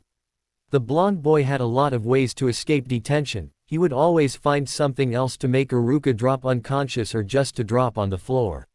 One incident was when he cut the legs of the chair a little to make it unstable. When Iruka sat down the chair broke and Iruka fell on the ground. Before he could get up they ran out the window. Another time he used series of traps, a bucket full of clay, feathers, and then some stink bombs that no one knew from where he got them. Those bombs used to drive anyone unconscious. The group always had to wear something on their faces or plug their noses so they won't smell the bomb. There were many other ways. The rookies smiled remembering everything he had done in the academy. It was the best memories of him they had. He always made them smile and laugh even when things seemed to be down. Somewhere in the forest, the team sent from the Hyuga compound was speeding through the forest. They decided to kill the boy first and grab the girl, then lastly ambush the Hokage's team and steal the scrolls and head back to Konoha. They agreed but unknown to them one of them planned behind their backs. Hoshi, who was behind the group, made a cage bushin and switched places with it. The bushin would follow the team and act like her so they won't suspect anything, while she will go and warn not the Hokage but the blonde boy.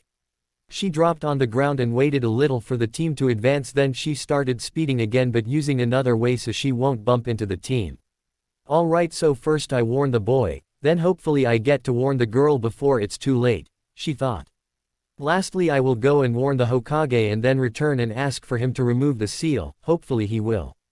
She silently prayed he will remove her seal. She didn't want to live a life like this. Now that she betrayed the Hyuga clan, she would run into the world and find something else to do. She would become a missing nin, but she didn't care. All she cared was for her to be free from that place. She felt sorry that she couldn't convince the team to follow her way and help the boy. They suspected that she would betray them, but she assured them that won't happen. They are a bunch of fools, just like the rest of the Hyuga clan. The only ones wise are Neji and Hinata in her opinion. Also there were two more in the Hyuga wise, but they died. Those persons were Hinata's mother and Neji's father, Hizashi. She cleared her mind and focused at her new task and pumped more chakra to gain more speed. Hopefully she would leave the team way behind her. Suna, Naruto and Hinata were on the roofs watching Gaara. Gaara was watching Matsuri train and giving her pointers. She started to get the hang of it and she wasn't scared around Gaara anymore. She found out that he is a good person despite what most people said. Looks like Gaara has an admirer, said Hinata giggling. Oh, who? Where? Asked Naruto looking around, and Hinata giggled at his antics. Naruto-kun, I believe Matsuri respects Gaara highly and admires him. I knew that, pouted Naruto. Hinata giggled again at him and focused on Gaara again. While she was looking at him, Naruto was having a though time again. His eyes started to hurt again, but this time even harder. He rubbed his eyes and drank some water. It was getting annoying once again. Why in the nine hells do I have to go through this pain? Yelled Naruto in his mind. What, you don't like it? Kyuubi asked sarcastically. Ha ha ha, very funny. Well, you should know that I am funny, said Kyuubi. Yeah, anyway, did you find out anything over the night? Yes I did, and I am amazed. I think I influenced you too much, or the Kamis decided that you deserve this bloodline, said Kyuubi with a serious tone. And what is this bloodline? Asked the blonde boy, raising an eyebrow. I can't tell you the name yet, and not much about it, but I can tell you that it's powerful and usually only demons and half-demons are allowed to wield it. Then how come I have it? Asked Naruto, this time really puzzled. Like I said, Ader, I influenced you too much with my chakra, especially at the fight you had with the Uchiha. Ader, the Kamis decided that you are worthy of having it, and if you are, then you will be the first mortal to gain it. Naruto smiled. A bloodline no one has ever had. He couldn't wait. Suddenly the pain stopped. He thought that maybe Kyuubi managed to do something to stop it, or the change of DNA was done and he will have his bloodline soon. How do I activate it? Won't tell. What? Yelled Naruto, infuriated. I won't, because you need to figure it out yourself. The process is done and the bloodline is now dormant. You need to find out how to activate it. It's like a test where you are the teacher and the pupil. Good luck, said Kyuubi, and then broke all communication with Naruto to go back to sleep. The blonde boy started mumbling something about unfair foxes and unfair way to activate bloodlines. Down on the fields, Matsuri had managed to wrap the wire around the post. Gaara nodded to her and she smiled. All right, you done well. Thank you, Gaara-sensei, she said. Please no, sensei, I am Gaara. Hi. Now, started Gaara, let's go and celebrate. My treat, he said as he started walking away. The girl was stunned. She never thought that Gaara, the Subaku no Gaara who was feared by many and was the weapon of Sunagaku, would treat someone to lunch. She shook it away and started following him, putting the weapon in her pocket. Remember from the filler, it's small and fits in a pocket, the perfect weapon, hee. Naruto and Hinata watched as the two left. They looked at the sun. Their bodyguard duty was over, and it was past noon already. Naruto stood up and offered a hand to Hinata, who took it gladly. Care to join me for lunch? He asked. Sure. All right. Let's go find some ramen, he yelled as he started to pull the girl after him. Border of grass and wind. Two clocked figures with red moons on them and straw hats on their heads passed the border unseen. They were getting close to Suna. So what do we do now, Itachi-san? Asked Kisame. We will need to stop in a nearby cave and wait a few days. Why is that? Deidara is approaching, responded Itachi. Suna, 10 p.m. Naruto was watching from the roofs a strange individual. He was the head of the defense in Suna. His name was Yura, but he didn't like this person not one bit. Something about him was fishy, the way he acted, the way he talked. He was planning something. He looked and saw him enter the Cage's office. He looked through the window to see what Yura was doing. The man was looking through some papers quietly. Then when it seems that he had found something, he started to copy them. Naruto was not sure what he was copying. He would have jumped and attacked, but Kyuubi told him to wait and follow him to see who he was working for. Yura left the office and the building. Naruto was following him closely. He arrived at his home and entered. Naruto stood out for about 4 hours and it seemed that Yura was sleeping. Interesting, whispered Naruto to himself. He then left. That man didn't contact anyone yet, that means he must be gathering more information. He will keep an eye on him. On the way to Suna, Team Hokage. Team Hokage had stopped for the night in a village on the way to Suna to rest. No one could rest, thought. They were too anxious to get to Suna and see their 2 friends from Konoha. Because of this, many were out trying to enjoy the night and forget their worries, while others stayed in their hotel rooms to think. One such person was Sasuke Uchiha. He was lying down on his bed and thinking of how to apologize to Naruto for what he has done. He was thinking of maybe offering him to train him a little with the Uchiha jutsus while he was in Suna, but he knew that braiding him would be a waste of time and would only make him look like an idiot. He considered that the best way to do it is to hand him the scrolls and tell him his sorry, but he was afraid what would happen if Naruto didn't accept his sorries. What would happen if he just turned his back at him and told him to scram? This was the one thing that scared Sasuke at the moment, the idea that his teammate won't forgive him. Another person was Haruno Sakura. She was looking out the window thinking what to say to him. She knew the way she treated him and felt sorry not wanting to repeat that, but it was now too late. He was a missing nin and he could never return to Konoha. Life would never be the same anymore and it was her fault. She also didn't know how to tell him about his mother and what she had done. She knew that now her mother would do something to him. She would talk to the council or assign assassins to kill Naruto. She didn't know what to do, and to make it worse she was afraid to tell the rest of the team.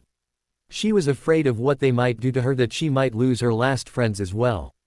Tears started to drop from her eyes as she crashed on her knees and started sobbing. Hyuga Neji was looking at the scroll he took from Naruto's house. He said he would personally give it to him, it would have been more safe that way. He was intrigued as to what the jutsu would do, also he was curious where he found it. He was reflecting on the past he had. It wasn't much to think about. He reflected at how he was with Naruto. The only time when he started to be friends with him was after the Chunin exams. After he showed him the right way, he now understood everything about Naruto, the way he was treated, how sad he was, and now he understood what he meant by the fact that he isn't the only one with a burden, that there is someone else with a bigger one. He felt sorry for not believing that. He was blinded by rage back then. He also wanted to see Hinata, and how she was doing. He knew Naruto would look after her. He is not a bad person and he knew that she will be happier with her. Everyone knows her crush on the boy, everyone except him. Or at least that is what everyone thought, since they didn't see him for a week already. The last person that wasn't out enjoying himself was Kiba. He didn't know how to tell Naruto that his clan was part for his missing nin status. He hated his mother for what he did and hated her even more for making Hinata a missing nin as well. It's true Kiba was a little attracted to her, but he knew her crush and knew he wouldn't be with her, not even now especially. But he felt happy knowing that she was with Naruto. He knew that Naruto would look after him. He said that he will always protect a precious person, and Hinata being one, he would protect her till the end. Sound Village, Secret Bunker. Kabuto, yelled an infuriated Orochimaru. Yes, Orochimaru-sama, asked the silver-haired man with glasses. Do you know what happened to my future vessel? Why isn't Sasuke here yet? And where are those damned Sound 4? He yelled in exasperation. Unfortunately the Sound 4 are dead, sir. What? Roared Orochimaru. Yes, it seems Tsunade sent some people to track down Sasuke. They slowly killed everyone of the Sound 4, even Kimimaro, and then the Kyuubi kid knocked Sasuke out and took him back to Konoha. I also heard that they removed the curse seal from his neck. How is that possible? Yelled Orochimaru, throwing stuff around. Who did that? It seems that Uzumaki had found a way to take the seal of Sasuke. That boy, said Orochimaru with a deadly voice. I will make him suffer, he said, adding venom in his voice. I will have my new body and nothing will stop me, yelled Orochimaru as hard as he could. I will kill that brat. Unknown cavern, unknown location. A tall figure was standing in his chair looking at the person in front of him. The person wore the Akatsuki robe, he looked old and had a mask over his face, he also had a metallic tail behind him. So, did Deidara leave? Asked the man from behind his desk. Yes, Leader Sama, he is on his way to Suna as we speak. Very good, Sasori, replied the leader. Then a woman with blue hair and a white flower in her hair appeared next to the leader. Sasori, said the woman. Do you know where Kakuzo and Hidan are? Yes, they are tracking the Nibi, so far they didn't find her but they said that once they do they will report, responded Sasori. Good, and Zetsu? Asked the woman again. He is looking for the Sanbi. And where is Tobi then? Tobi is around the base, doing he knows what, responded Sasori. The woman nodded and so did the leader. Do you know where are Itachi and Kisame? Asked the leader. From what I know they are in the grass country heading towards the fire in Konoha to try and capture the Kyuubi again, replied Sasori. Excellent, said the leader. Sasori, till Deidara returns I want you to train, once we find out about Suna's defenses we will strike. Yes, leader, said Sasori. He bowed and left. The leader and the woman smiled evilly. It has begun, said the leader.